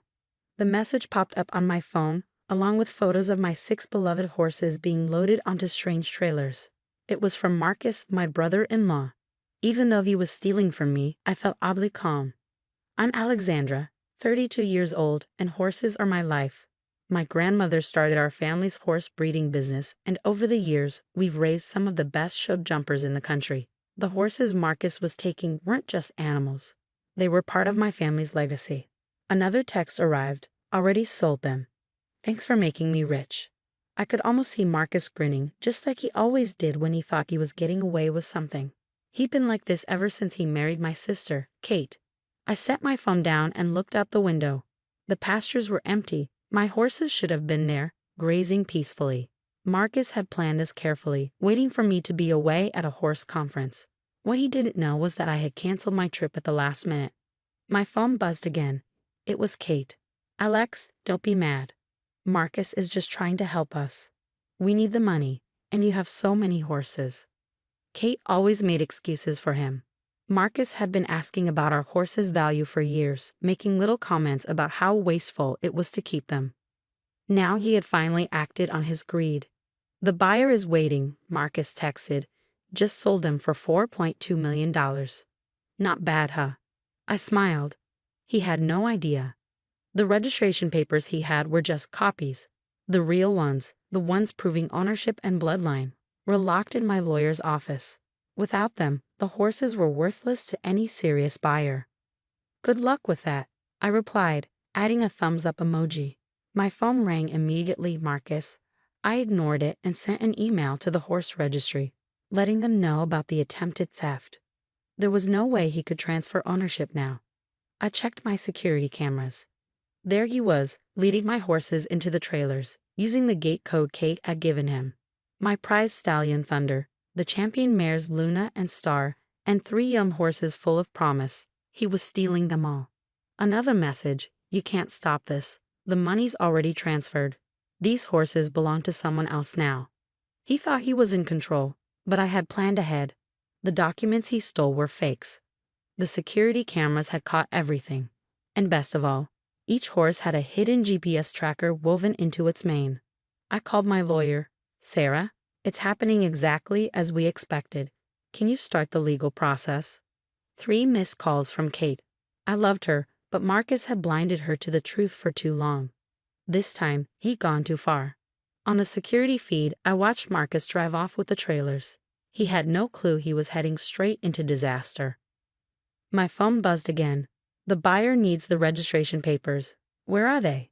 I smirked. Check your copies. Everything you need should be there. A pause. Then, these are just copies. Where are the originals? Oh, those. They're safe. Very safe. Good luck with your sale. As I watched the trailers disappear, I felt a mix of anger, sadness for my sister, and satisfaction. Marcus thought he was outsmarting me, but he had just made the biggest mistake of his life. I checked my GPS tracker. The horses were moving north toward the state line. Perfect. Ignoring Marcus's frantic messages, I dialed the state police. I'd like to report a horse theft. I have GPS coordinates, security footage, and proof of ownership. Marcus thought he had one. He was about to find out just how wrong he was. The next day went exactly as I expected. I sat in my office, watching the GPS trackers on my phone. My stolen horses had stopped at a stable just across the state line. Right on time, my phone rang. "This is Detective Harris with the state police," a serious voice said. "We found your horses at Blue Creek Stables. The buyer says he bought them legally." "I have proof they were stolen," I replied. "I can send security footage and ownership papers right now." Before the detective could answer, another call came in. "Marcus." I put the detective on hold. "You think you're so smart?" Marcus growled. He sounded angry, not cocky like before. "The buyer's lawyers are asking questions I can't answer." "What did you do?" I stayed calm. "Me? I'm not the one who stole 6 horses and tried to sell them without the right papers." "How's that going for you?" "It's just a technical issue," he snapped.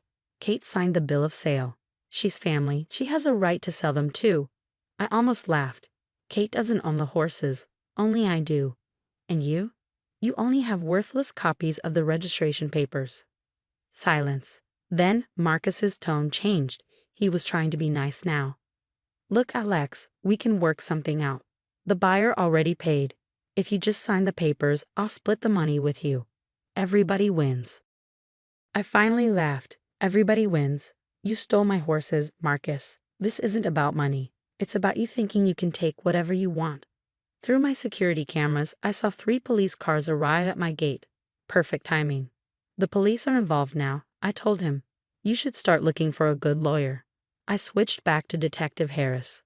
"Sorry about that. I'm sending you the footage now. My lawyer will meet you at Blue Creek Stables with all the real documents." Next, Kate called. She was crying. "How could you do this to us?" Marcus was trying to help. "We needed that money. We're about to lose our house." "And that makes stealing okay?" I asked gently. "Kate, listen to yourself. Marcus tried to sell over $4 million worth of stolen horses. He had a buyer. Everything would have been fine if you had just given us the papers." I sighed. She was repeating Marcus's lies. "Kate, there was never going to be a legal sale. No real buyer would take horses without proper papers. Either Marcus was being scammed, or he was planning to take the money and run." She went quiet. Maybe, for the first time, she saw the truth. "The police are bringing the horses back," I continued. "I won't press charges as long as everything is returned. But Kate, you need to think hard about why you're still defending him." Through my cameras, I saw the police cars driving up. My lawyer, Sarah, stepped out, carrying a thick folder of paperwork. A text from the stable manager at Blue Creek popped up. "Police are here. Your horses are safe." The buyer disappeared. Of course he did. No real buyer would risk being part of a crime. I had a feeling Marcus's buyer was either fake or part of a scam. I let the police in and met them at my door. Detective Harris flipped through my documents, nodding. "You were ready for this. My brother-in-law has a history of trying to take what isn't his," I said. I learned to be prepared. My phone buzzed again. More texts from Marcus. Some were threats, others were him begging. I showed them to the detective, who added them to his evidence file. "The horses will be back within the hour," he told me. "Do you want to press charges?" I thought about Kate, about family, about second chances. Not yet. But I want a restraining order. Marcus is never coming near my horses again. Sarah nodded. We had already planned this. A legal warning was sometimes more powerful than a trial. Marcus would know that if he messed up again, he'd be in serious trouble. Then I heard the rumble of trucks. I checked my cameras. My horses were back. Safe, unharmed. The GPS trackers had done their job. Detective Harris looked at me. "One more thing." The buyer vanished, but we tracked the payment. The bank account was empty. There was never any real money. Just as I suspected. Marcus had planned to take the horses across state lines, pretend they were stolen, and run off with whatever money he could get. A classic scam. As my horses were led back into their paddocks, I felt relief. I had dealt with Marcus's lies for years. Now I had proof, power, and control. One last text from Kate. "Marcus is gone. He took all our money and disappeared. I should have listened to you." I stared at it for a long time. Then I replied, "Come over tomorrow. We need to talk." Sometimes the hardest lessons come from trusting the wrong people. But as I watched my horses settle back home, I knew one thing for sure. I would never let Marcus take anything from me again.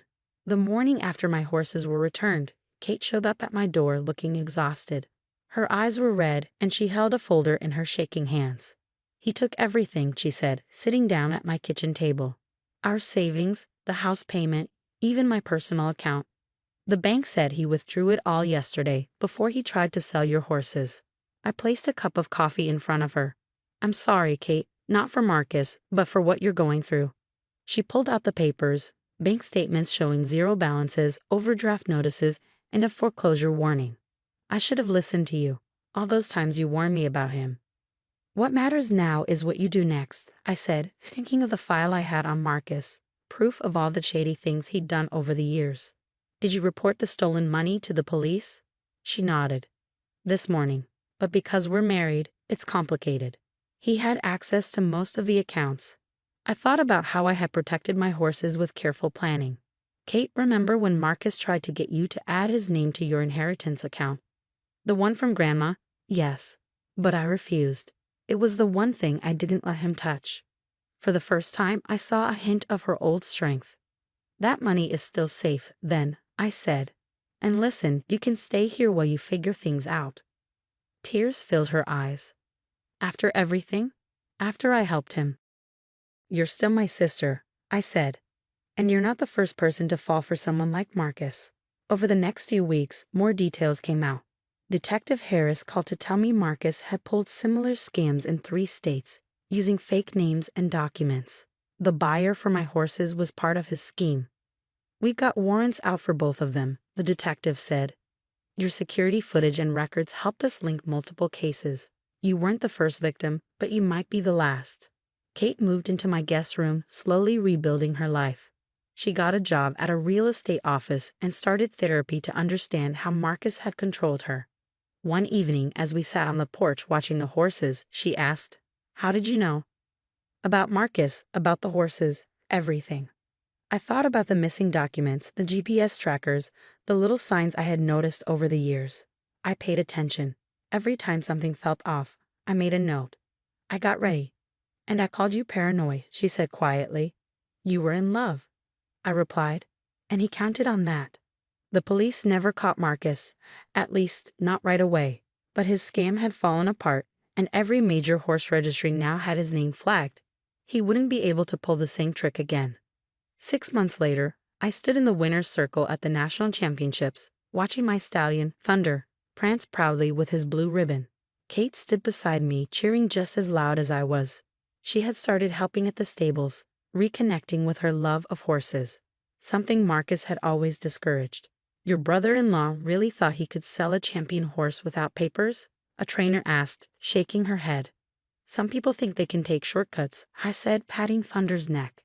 "They don't realize that in this world, reputation and records are everything." Kate squeezed my hand. "Some people learn that the hard way." That night, as I updated Thunder's competition records, my phone buzzed with a message from Detective Harris. "Thought you'd want to know. Marcus tried his scam in Texas. They were ready for him. He's in custody." I showed the message to Kate, who was brushing Luna in the stable. She smiled, a real, strong smile. "Good," she said. "Some people don't learn until they hit rock bottom." Through the stable windows, I saw my horses safe in their paddocks. The best victories aren't just about winning. They're about protecting what matters. Marcus had thought he was clever, but he never understood that true value isn't just in what you own. It's in how well you guard it.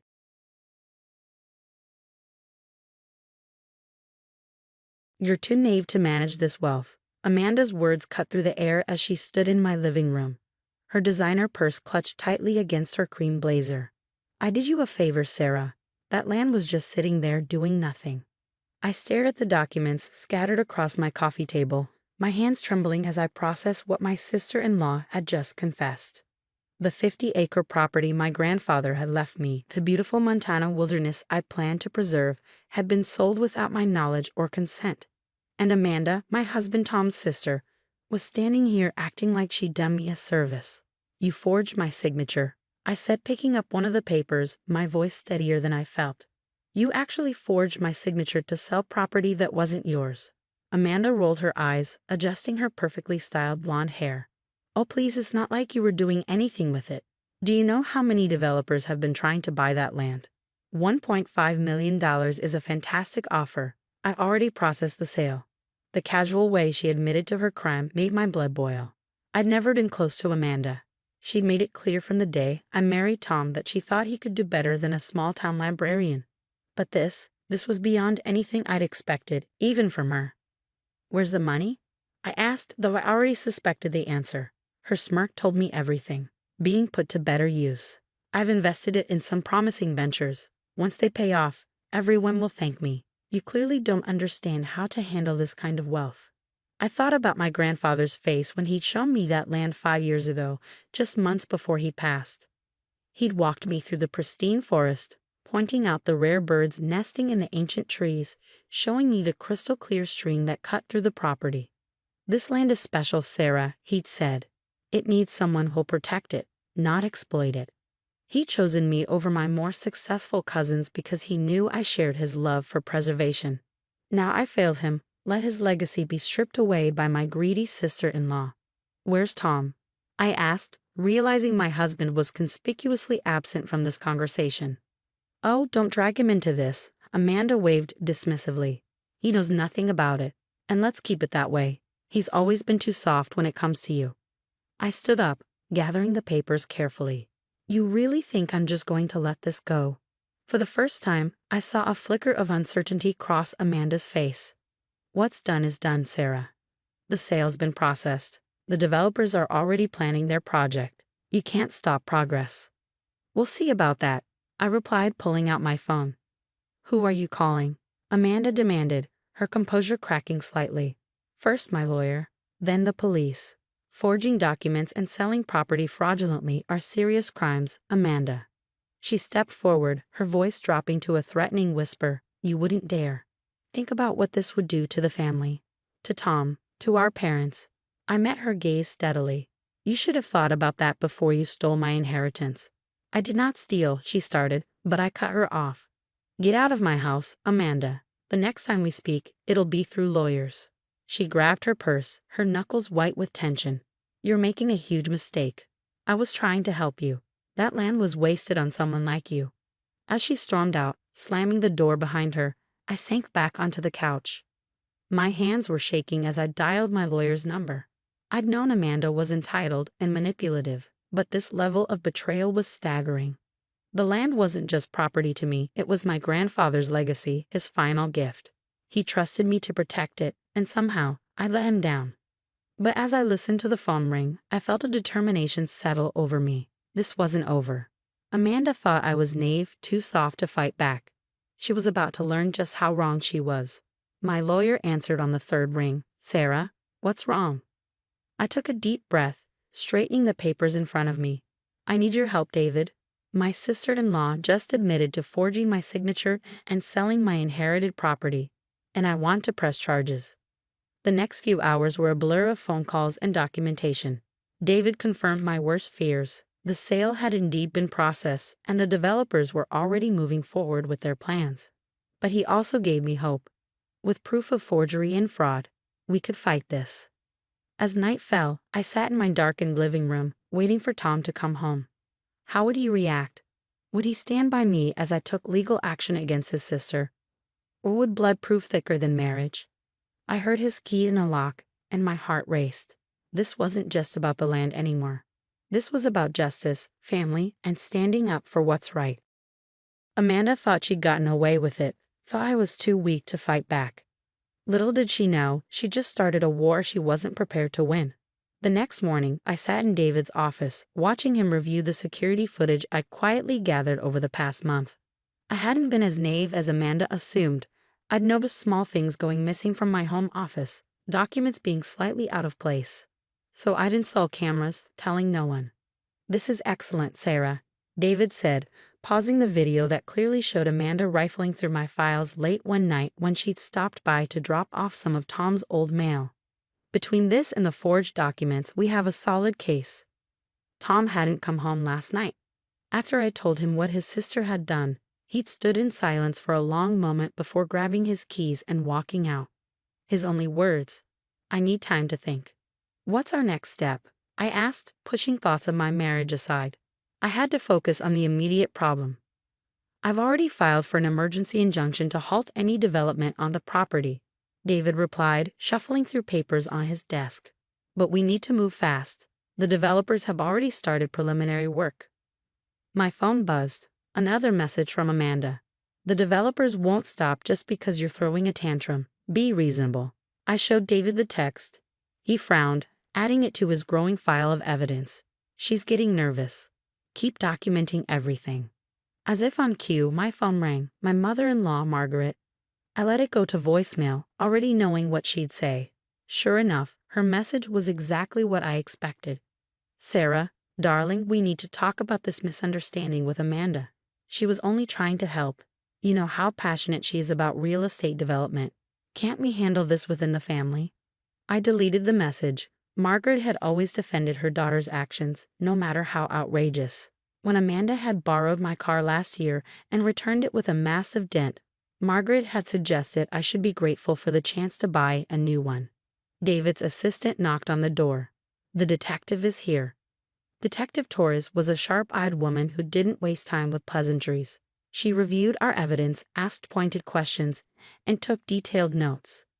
"We'll need to interview Mrs. Patterson," she said, referring to Amanda. "This level of fraud usually indicates a pattern of behavior. Has she done anything similar before?" I thought about all the small incidents over the years, the borrowed items that were never returned, the misunderstandings about money, the way family heirlooms somehow ended up in her possession. I should have seen this coming, I admitted. She's always pushed boundaries, but I never thought she'd go this far. "They rarely start with the big crimes," Torres noted. "They build up to them." As we left the police station, my phone buzzed again. "Tom, can we talk?" We met at our favorite coffee shop, though neither of us ordered anything. Tom looked tired, his usually neat appearance disheveled. "Amanda says she can undo the sale," he said without preamble. "If you drop the charges." I studied my husband's face, the man I'd loved for 8 years. "Do you believe her?" He ran a hand through his hair. "I don't know what to believe anymore. She's my sister, Sarah, my little sister." "And I'm your wife," I replied quietly. "She stole my inheritance, Tom. She forged my signature. She betrayed both of us. She says she was trying to help, that the land was just sitting there, that the development would benefit everyone. It wasn't hers to sell. The land was my grandfather's legacy, and she had no right to take that from me." Tom stared into his empty coffee cup.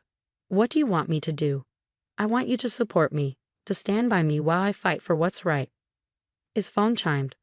Probably Amanda or their mother. He didn't check it. "If you press charges," he said slowly, "it will tear the family apart." "Amanda did that when she committed fraud," I pointed out. "I'm just refusing to be her victim." He stood up abruptly. "I need more time." As I watched him leave, I realized something. This wasn't just about the land anymore. This was about every time I stayed quiet to keep the peace, every time I let Amanda's behavior slide to avoid conflict. It was about standing up for myself, even if it meant standing alone. My phone buzzed with a text from Detective Torres. "Got some interesting information about other properties Mrs. Patterson has handled. Can you come in tomorrow?" I smiled grimly. Amanda had always thought she was the clever one, the sophisticated businesswoman, while I was just the quiet librarian who'd married into her family. She was about to learn that quiet didn't mean weak, and that some people were worth crossing. The war she'd started was just beginning, and I was done playing by her rules. Detective Torres spread the documents across her desk, each one revealing another piece of Amanda's carefully constructed facade. "Your sister-in-law has been busy," she said, pointing to a series of property transactions. "In the past 3 years, she's been involved in at least 5 suspicious sales. But this is the first time she's been careless enough to leave such clear evidence." I studied the papers, recognizing names of other family members and friends. Amanda had apparently made quite a career out of helping people manage their property, always to her own benefit. "We're bringing her in for questioning today," Torres continued. "Would you like to know something interesting? Those promising ventures she claimed to invest your money in, they don't exist." My phone buzzed. Margaret again. This time I answered. Sarah, please, she began, her voice trembling. Amanda's being taken to the police station. This is a nightmare. You have to drop the charges. No, Margaret, I replied firmly. I don't. But she's pregnant, Margaret blurted out. Think about your niece or nephew. Would you really send an expecting mother to jail? I felt a cold anger settle over me. Is she really pregnant, Margaret? Or is this another one of her manipulations? The silence on the other end was telling. Later that afternoon, I sat in David's office as he delivered the news. The developers had withdrawn from the project after learning about the fraud investigation. The sale was being reversed. My grandfather's land would be returned to me. But that's not all, David said, a slight smile playing on his lips. Remember how we did a full audit of Amanda's finances? We found your $1.5 million.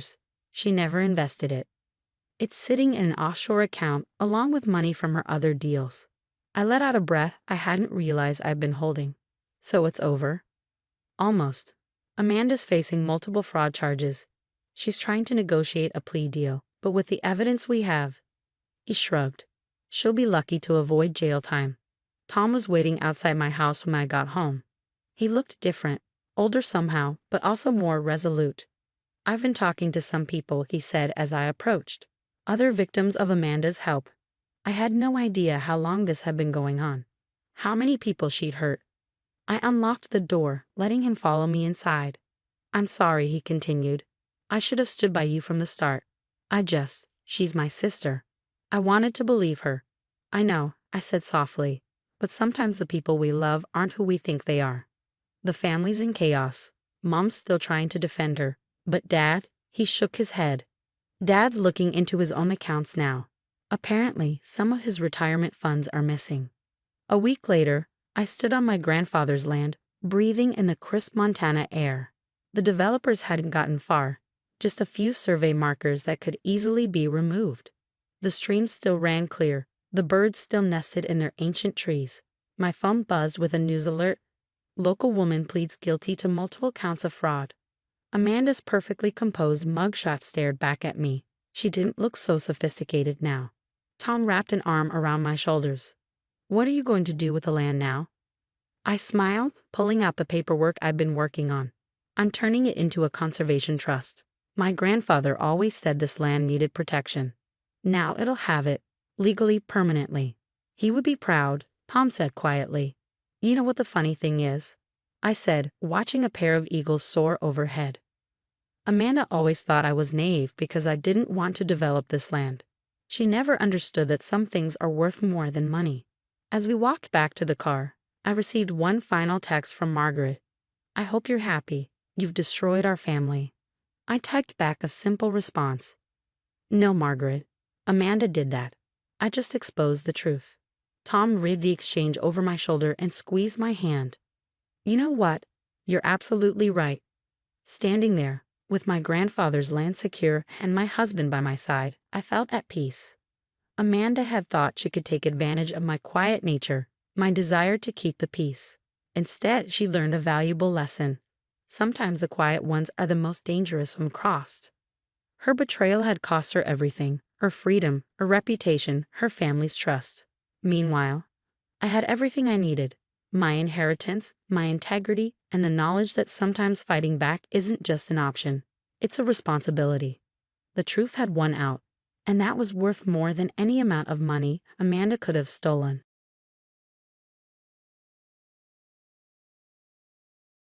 You're too sick to need it, Amanda said with a cruel laugh over the phone. I lay in my hospital bed, listening as her words cut deep. That money should go to someone who actually has a future. I looked at my phone and saw a notification from my banking app. $300,000 had been transferred from our family trust to an account I didn't recognize. My grandfather had set up that trust for both me and Amanda. It was supposed to be shared equally.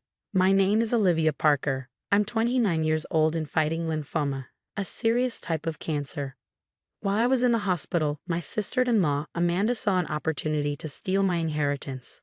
You really think you can just take it all? I asked, keeping my voice calm even though I was furious. My IV drip made a steady beeping sound, helping me stay focused. It's already done, Amanda said smugly. Let's be honest, Olivia. You're stuck in that hospital bed and you probably won't make it. Why should the money go to waste? I glanced at my laptop. 3 months ago, I had emailed my family lawyer about this exact situation. Amanda had no idea that I had already taken steps to protect my share of the trust. I knew she had her eyes on that money for a long time. Well, good luck with that, I said before ending the call.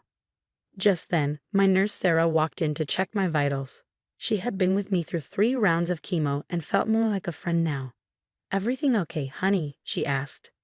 Just Amanda being Amanda, I replied with a small smile. Nothing I can't handle. And I meant it. Amanda had always been selfish and greedy. When I married her brother, David, she had tried to convince him that I was after the family's money. Now she was the one stealing. My phone buzzed again. This time it was David.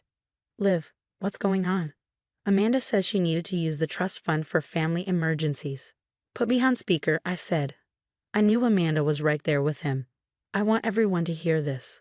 I heard some shuffling, then Amanda's voice in the background. She's just mad because I'm being practical. Practical? I laughed. You call stealing from a sick person practical. I didn't steal anything. Amanda snapped. The trust is for family, and I am family. Unlike you, I actually have plans for that money. Oh, I bet you do, I said, thinking about all the expensive bags and cars she had been posting on social media. But there's something you should know about that transfer you just made. What are you talking about? She asked, her tone suddenly unsure. Check your email. All of you. It should be arriving, right about now. I heard the sound of incoming emails, then silence. My lawyer was always on time. What is this? Amanda's voice had lost its confidence. That, I said, feeling satisfied, is a message from the Trust's Oversight Committee, the one I helped set up 3 months ago. Any unusual transfers have to be approved by all beneficiaries and the committee. If they aren't, they get reversed within 24 hours. More silence. Then David spoke. Liv, did you know she was going to do this? Let's just say I like to be prepared, I said, adjusting my pillow. Amanda isn't the first person to take advantage of a sick relative. This is ridiculous, Amanda shouted. I have rights to that money too. You have rights to your half, I corrected. But now your half is frozen while they investigate you for fraud. They don't take kindly to people trying to steal from cancer patients. I could hear Amanda stuttering, trying to come up with an excuse. Then David said, I'm coming to the hospital. We need to talk. Bring Amanda, I said. The hospital's legal team would love to meet her. They're very interested in cases of financial abuse. You wouldn't dare, Amanda hissed. Try me. I ended the call and looked up. Sarah was smirking as she adjusted my medication. Remind me never to get on your bad side, she joked. I smiled and leaned back against my pillows. Amanda thought she had won, but she was about to learn a tough lesson. Sometimes the weakest-looking person is actually the strongest. My phone buzzed again. A text from Amanda. You're making a big mistake. Family should stick together.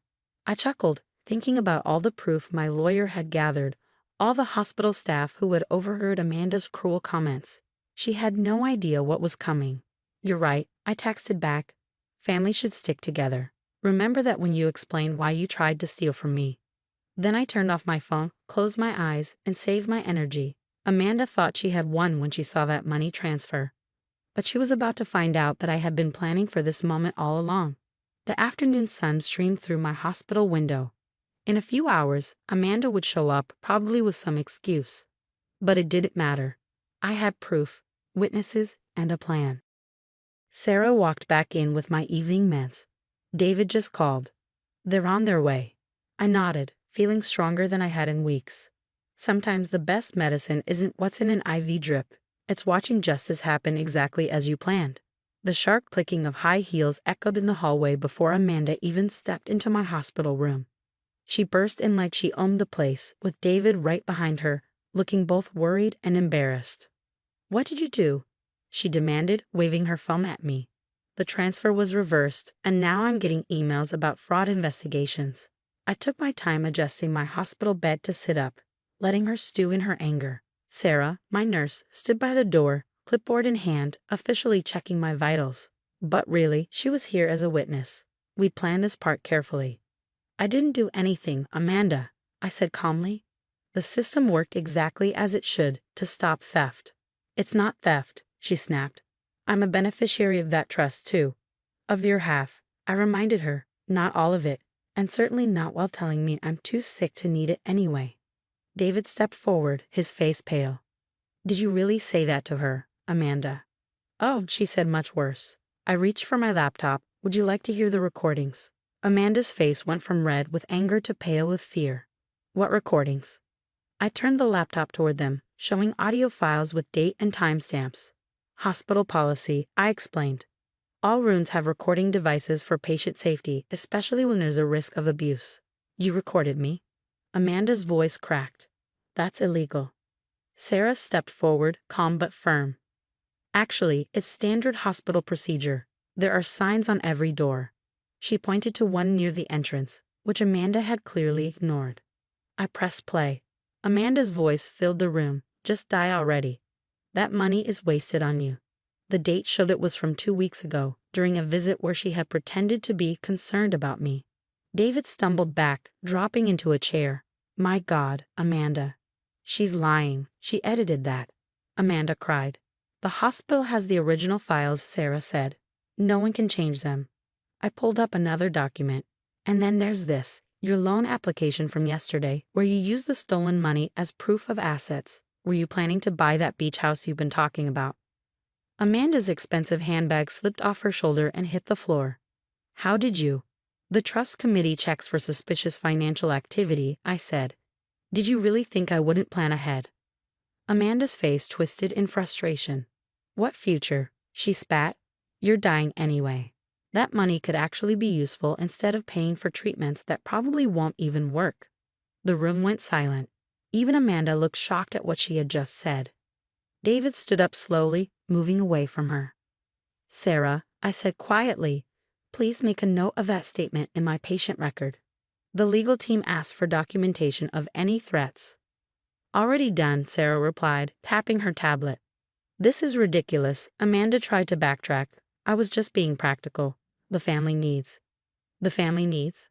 I cut her off. You mean how you've been lying to everyone? Saying I'm too sick to handle my own affairs? How you planned this for months, thinking I'd be too weak to stop you? I pulled up another set of emails, ones where Amanda told family members she was taking control of the trust because I wouldn't be around much longer. You really thought no one would show me these? I asked, watching panic creep into her face. I was protecting the family assets, she insisted, but her voice shook. No, David said firmly. You were stealing from my wife while she fought for her life. What kind of person does that? Amanda turned to him desperately. She turned you against me, your own sister. You turned me against you, he said. I just didn't see it until now. I took out one last document. The trust committee is meeting tomorrow. Given the evidence, your unauthorized transfer, the threats, the fraudulent loan, they're recommending that you be completely removed as a beneficiary. You can't do that. Amanda took a shaky step back. Grandfather left that money to both of us. With conditions, I reminded her, one of which says that trying to harm or steal from another beneficiary is grounds for removal. Sarah cleared her throat. Miss Parker needs her rest, and hospital security is waiting outside if needed. Amanda looked around wildly, realizing she was trapped. This isn't over, she snarled, grabbing her fallen bag. You think you're so clever, lying there, playing the victim. Security, Sarah called out. 2 uniformed officers appeared in the doorway. Ms. Amanda Wilson was just leaving. Please escort her out of the building. As Amanda was led away, her angry protests faded down the hall. David stayed behind, looking heartbroken. Liv, I'm so sorry, he whispered. I had no idea. I know, I said, squeezing his hand. That's why I didn't tell you my plan. You needed to see it for yourself. He swallowed hard, guilt in his eyes. The things she said, about you dying. Hey, I gave him a small smile. I'm not going anywhere. The treatment is working. My numbers are improving every week. Sarah nodded. She's one of our strongest patients, and now that the stress of this situation is over. My phone buzzed. An email from the trust committee confirmed tomorrow's emergency meeting. Amanda's fate would be decided soon, but I already knew the real damage was done. Some family bonds, once broken by greed, can never be fixed. What happens now? David asked. I glanced at my laptop, at all the proof I had gathered over months of chemo and hospital stays. Now, I said, now we let justice take its course. And maybe, just maybe, Amanda will finally learn that being family doesn't mean you get to destroy someone else's life. Sarah adjusted my IV as the sun set outside, casting a warm glow over the room. Tomorrow would bring new challenges, but for now, I had one. Amanda had underestimated me. She thought illness made me weak, but she was about to learn a hard lesson.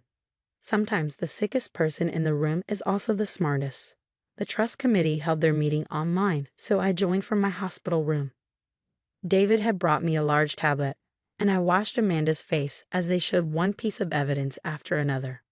Ms. Wilson, the committee chair said firmly, can you explain why you tried to move the entire $300,000 trust fund into your personal account? I was protecting the family's interests, Amanda said quickly, but her usual confidence was fading. Olivia is very sick, and I thought. You thought what? Another member interrupted. That her illness gave you the right to take her money? We have recordings of you saying you were just waiting for her to die. Amanda's face turned pale as they played the recordings. Her eyes darted around, looking for a way out. But there was none. The facts are clear, the chair continued. You tried multiple times to take the full trust, made threats against a vulnerable patient, and submitted a fraudulent loan application using money that wasn't yours. She's manipulating everything. Amanda shouted, growing desperate. She just wants to cut me out of my inheritance. The chair's voice turned cold. Ms. Wilson, the hospital's security system is tamper-proof. Are you accusing a major hospital of fraud? David sat beside me, holding my hand as we watched his sister fall apart. Sarah stood nearby, ready in case the stress affected my health. The committee made their decision. Amanda was officially removed from the trust. Her share was frozen while authorities investigated possible criminal charges. The look on her face showed the exact moment she realized what she had lost. Not just the money, but her reputation, her credibility, and her family's trust. This is all your fault, she screamed at me through the screen. You set me up. No, Amanda, I said calmly. You did this to yourself. I just made sure everyone saw the truth. When the meeting ended, my phone buzzed with messages from family members. Many had watched the hearing and now knew what Amanda was really like. The perfect image she had built for years had collapsed in less than an hour.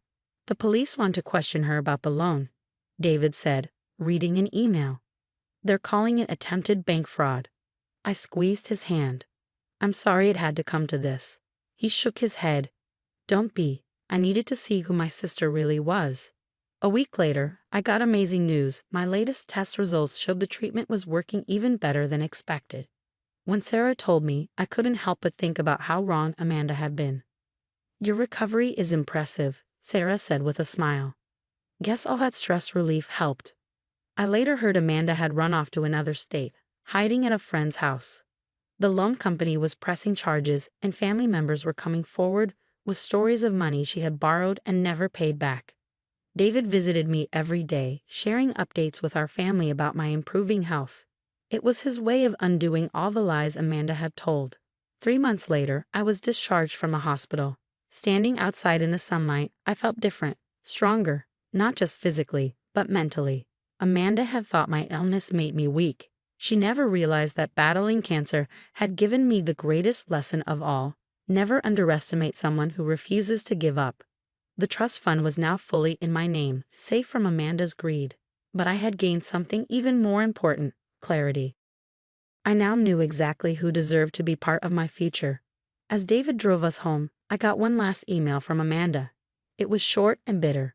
I hope you're happy. You ruined everything. I thought about replying but knew she would never understand. She had destroyed herself. I simply deleted the email and turned to David. Let's talk about our future, I said. I think it's time we finally take that vacation. He smiled, knowing exactly what I meant. We were moving on, leaving Amanda's darkness behind. Sarah had said it best on my last day in the hospital. People think illness makes you weak, but they forget. Those who fight the hardest battles become the strongest. Amanda had looked at me and seen someone fragile. She never realized that I had become unbreakable.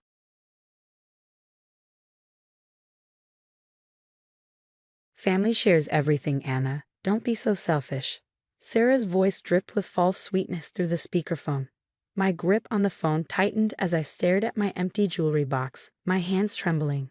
Every velvet compartment, once filled with pieces carrying decades of love, tradition, and memories, was now barren.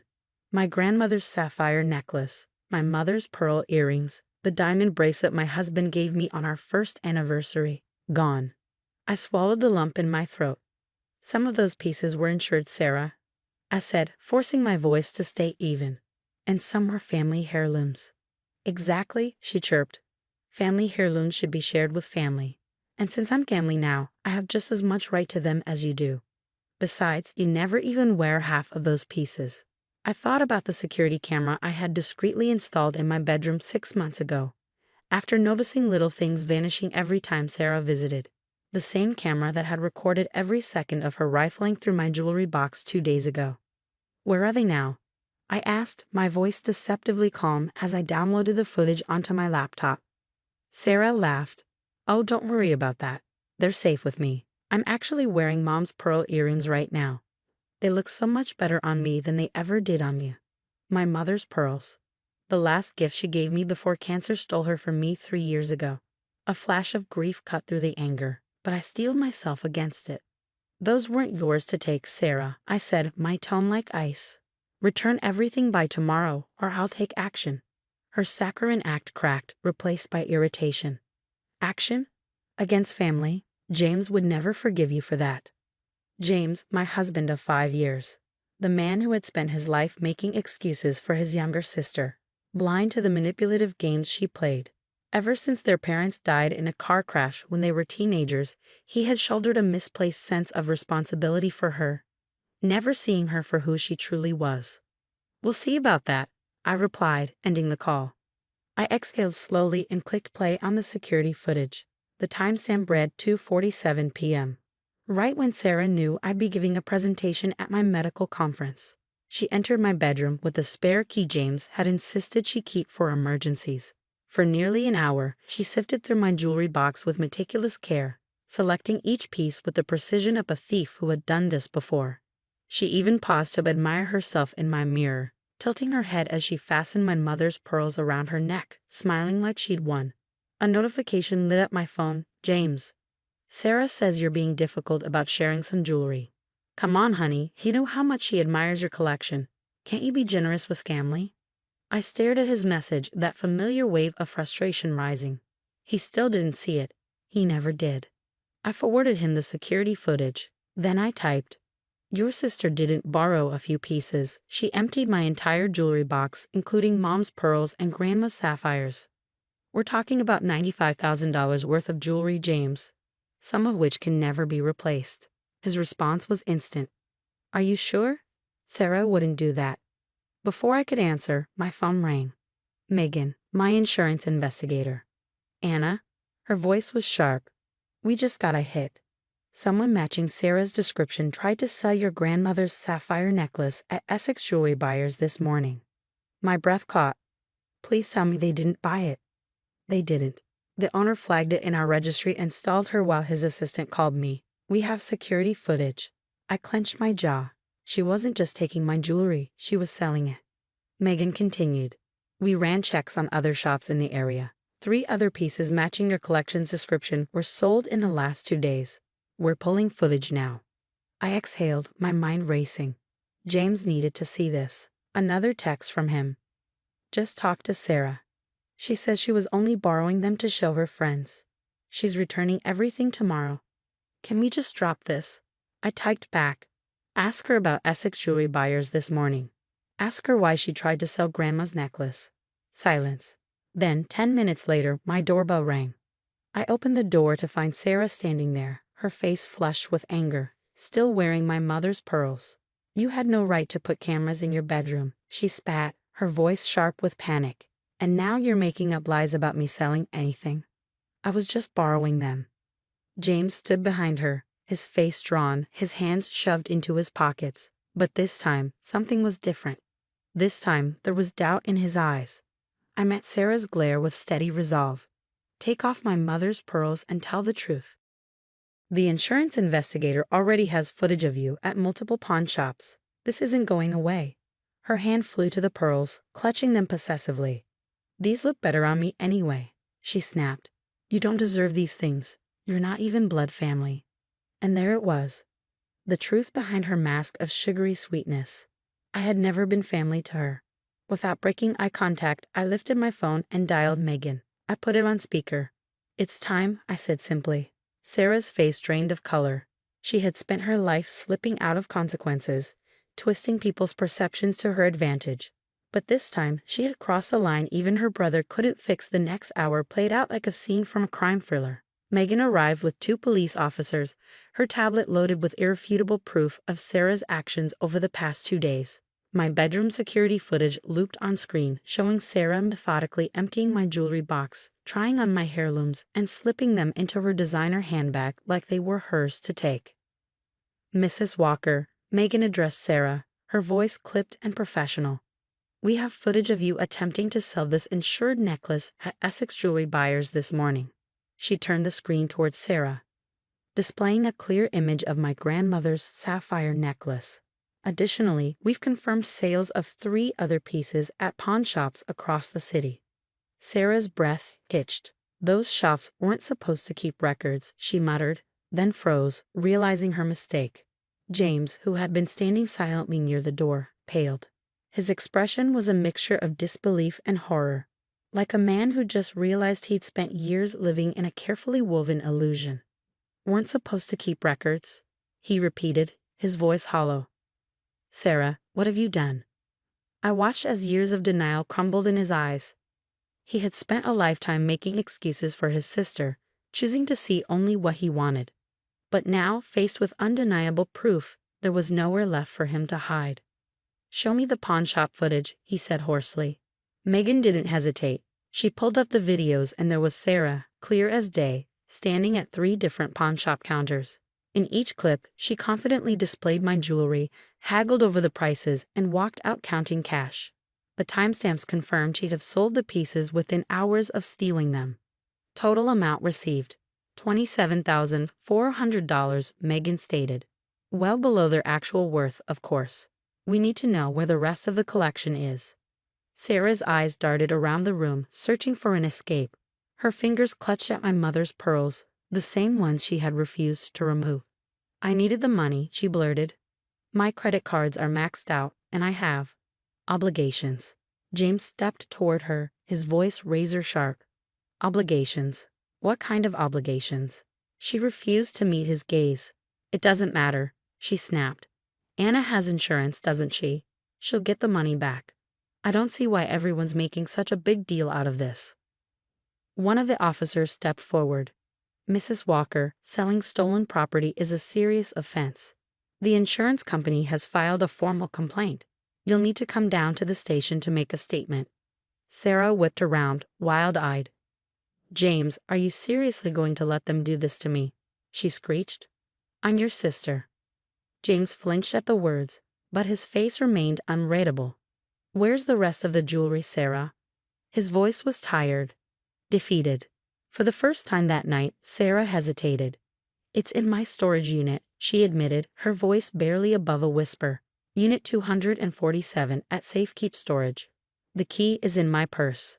The officers exchanged glances. One stepped forward to escort Sarah to the station while the other left with Megan to retrieve what remained of my collection.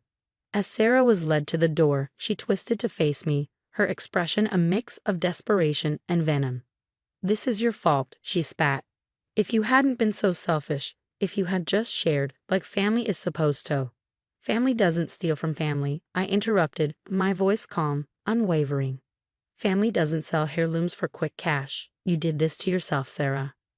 She opened her mouth to argue, but the officer pulled her toward the waiting patrol car. And just like that, she was gone. The silence that followed was deafening. James sat heavily on the couch, rubbing a hand down his face. "I should have seen it," he murmured. "All these years, the little things that went missing, the way she always needed money. I just didn't want to believe it." I sank down beside him, not touching, just present. "She's your sister," I said softly. "You wanted to protect her." James let out a hollow laugh.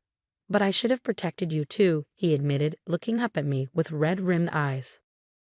All those times I told you to let things go, to be more understanding. I was wrong. I was so wrong, Anna. My phone buzzed. A text from Megan. Retrieve the remaining jewelry. Everything accounted for except what was sold. We'll need you to verify the inventory tomorrow. I showed the message to James. He nodded, exhaling slowly. I'll come with you, he said, and I'll make sure Sarah pays back every cent she got from those pawn shops. It's not about the money, I murmured. Some of those pieces, they're irreplaceable. My mom's pearls. I hesitated, my voice thickening. She gave them to me right before she died. James reached for my hand, squeezing gently. I know, and I'll get them back. His jaw clenched. She's going to face consequences this time. For once in her life. As if on cue, my phone rang. The police station. Mrs. Chen, your sister-in-law is refusing to remove a pair of pearl earrings, claiming they were a gift from your husband. We need Mr. Walker to come down and clarify the situation. James stood, his face hardening with determination. I'll handle this, he said. It's time I stopped enabling her. I watched him go, feeling a strange mix of exhaustion and hope. Maybe after everything, this was the wake-up call he needed. My phone buzzed again, this time from Sarah's number. You've ruined everything. Happy now. James will never forgive you for this.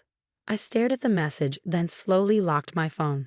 Instead of responding, I walked to my bedroom, where my open jewelry box still sat on the dresser, its velvet compartments empty.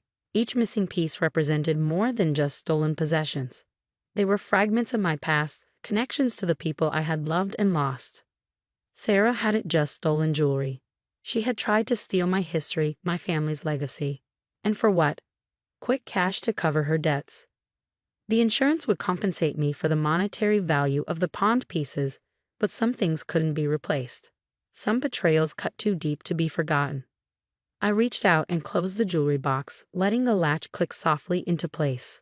Tomorrow would bring police reports, insurance claims, legal proceedings. But for tonight, the truth was finally out. And sometimes that was the first step toward healing. 6 months after Sarah's theft, I sat in a hushed courtroom, watching as the judge prepared to deliver her sentence. Sarah had rejected every plea deal, clinging to the belief that being family would somehow shield her from consequences. It didn't. The evidence was overwhelming. Security footage from my bedroom, records of her pawnshop transactions, and most damning of all, a recorded phone call where she sneered that family shares everything while actively trying to sell my heirlooms. The judge's voice was firm, unwavering. 2 years probation, mandatory counseling, full restitution for the pawned pieces, and a restraining order preventing you from entering the victim's home. Sarah stood frozen in her designer outfit, likely paid for with stolen money, her carefully rehearsed tears failing to sway anyone. Beside me, James sat motionless, his face a mask of quiet resignation. The past months had forced him to confront painful truths about his sister, about himself. And yet, when Sarah had called him, again and again, pleading, bargaining, he had stood firm. The defendant will surrender any remaining stolen jewelry immediately, the judge continued, including the pearl earrings she is currently wearing. Sarah's hand flew to my mother's pearls, her fingers curling around them like they might disappear. She had clung to them even after her arrest, insisting they were safer with her. A bailiff stepped forward, hand extended. For a moment, I thought she might refuse. Then James stood. His voice was low, steady. Sarah, give them back. Her lips parted, as if she wanted to argue, but something in James's face stopped her. With trembling fingers, she unclasped the pearls and handed them over. The bailiff placed them in my waiting palm, and as their cool weight settled against my skin, I felt the sting of unshed tears. Mom's last gift was finally home. Outside the courthouse, Sarah made one last attempt. Anna. Her voice was raw, desperate. Please, we're family. You don't have to go through with this. I met her gaze, steady and unyielding. The charges weren't dropped because this wasn't just about me, I said. It was about trust, about consequences, about respect, things you still don't understand. James's arm slid around my shoulders, not just a gesture of comfort, but a choice, a declaration. Sarah's face twisted as she looked at him. You've turned him against me. No, Sarah, James said quietly. Your actions did that. Get help. Real help. Maybe one day we can rebuild, but not until you understand what you've done. We turned and walked away, leaving her standing alone with her court-appointed lawyer. The spring air felt lighter somehow, as if the storm had finally passed. Back home, I carefully returned each recovered piece to my jewelry box. Some heirlooms had been salvaged, but the pawned pieces were gone forever. The insurance money sat untouched in our account, a hollow replacement for what had been lost. James lingered in the doorway, watching as I arranged the last of my treasures. Then hesitantly, he stepped forward and pulled a small box from his pocket. "I found this," he said softly. Inside lay a delicate gold chain with a heart-shaped locket. My breath caught. Mom's locket. I thought it was lost in the move years ago. James swallowed hard. Sarah had it. His voice was heavy with guilt. "I found it in her apartment while helping her pack after the arrest. She must have taken it back then." I ran my thumb over the worn gold surface, then clicked it open. Inside were tiny photos of my parents on their wedding day, one of the last keepsakes I had of them together. Tears blurred my vision. "Thank you." James exhaled slowly. "I should have protected you." He sat beside me, his voice raw. "All those years of making excuses for her. Of telling you to be more understanding. I was wrong." I leaned into him, feeling the warmth of his presence. "We can't change the past," I murmured, "but we can learn from it." A week later, an envelope arrived in the mail. Unexpected. Inside was a letter from Sarah's court-appointed counselor. She had started therapy, addressing her kleptomania, confronting her entitlement. It would be a long road, but at least it was a beginning. Now my jewelry box sits on my dresser, no longer just a collection of valuable trinkets, but a testament to something greater. A reminder that love doesn't mean blind forgiveness. That family isn't a free pass for betrayal. That's sometimes the hardest but most loving thing you can do, is let someone face the consequences of their actions. James and I are stronger for it. Mom's pearls catch the light as I fasten them around my neck, their weight familiar and comforting. Some things are worth fighting for. Some things are worth protecting. And sometimes the most valuable gift you can give someone is the chance to change, even if they have to learn the hard way.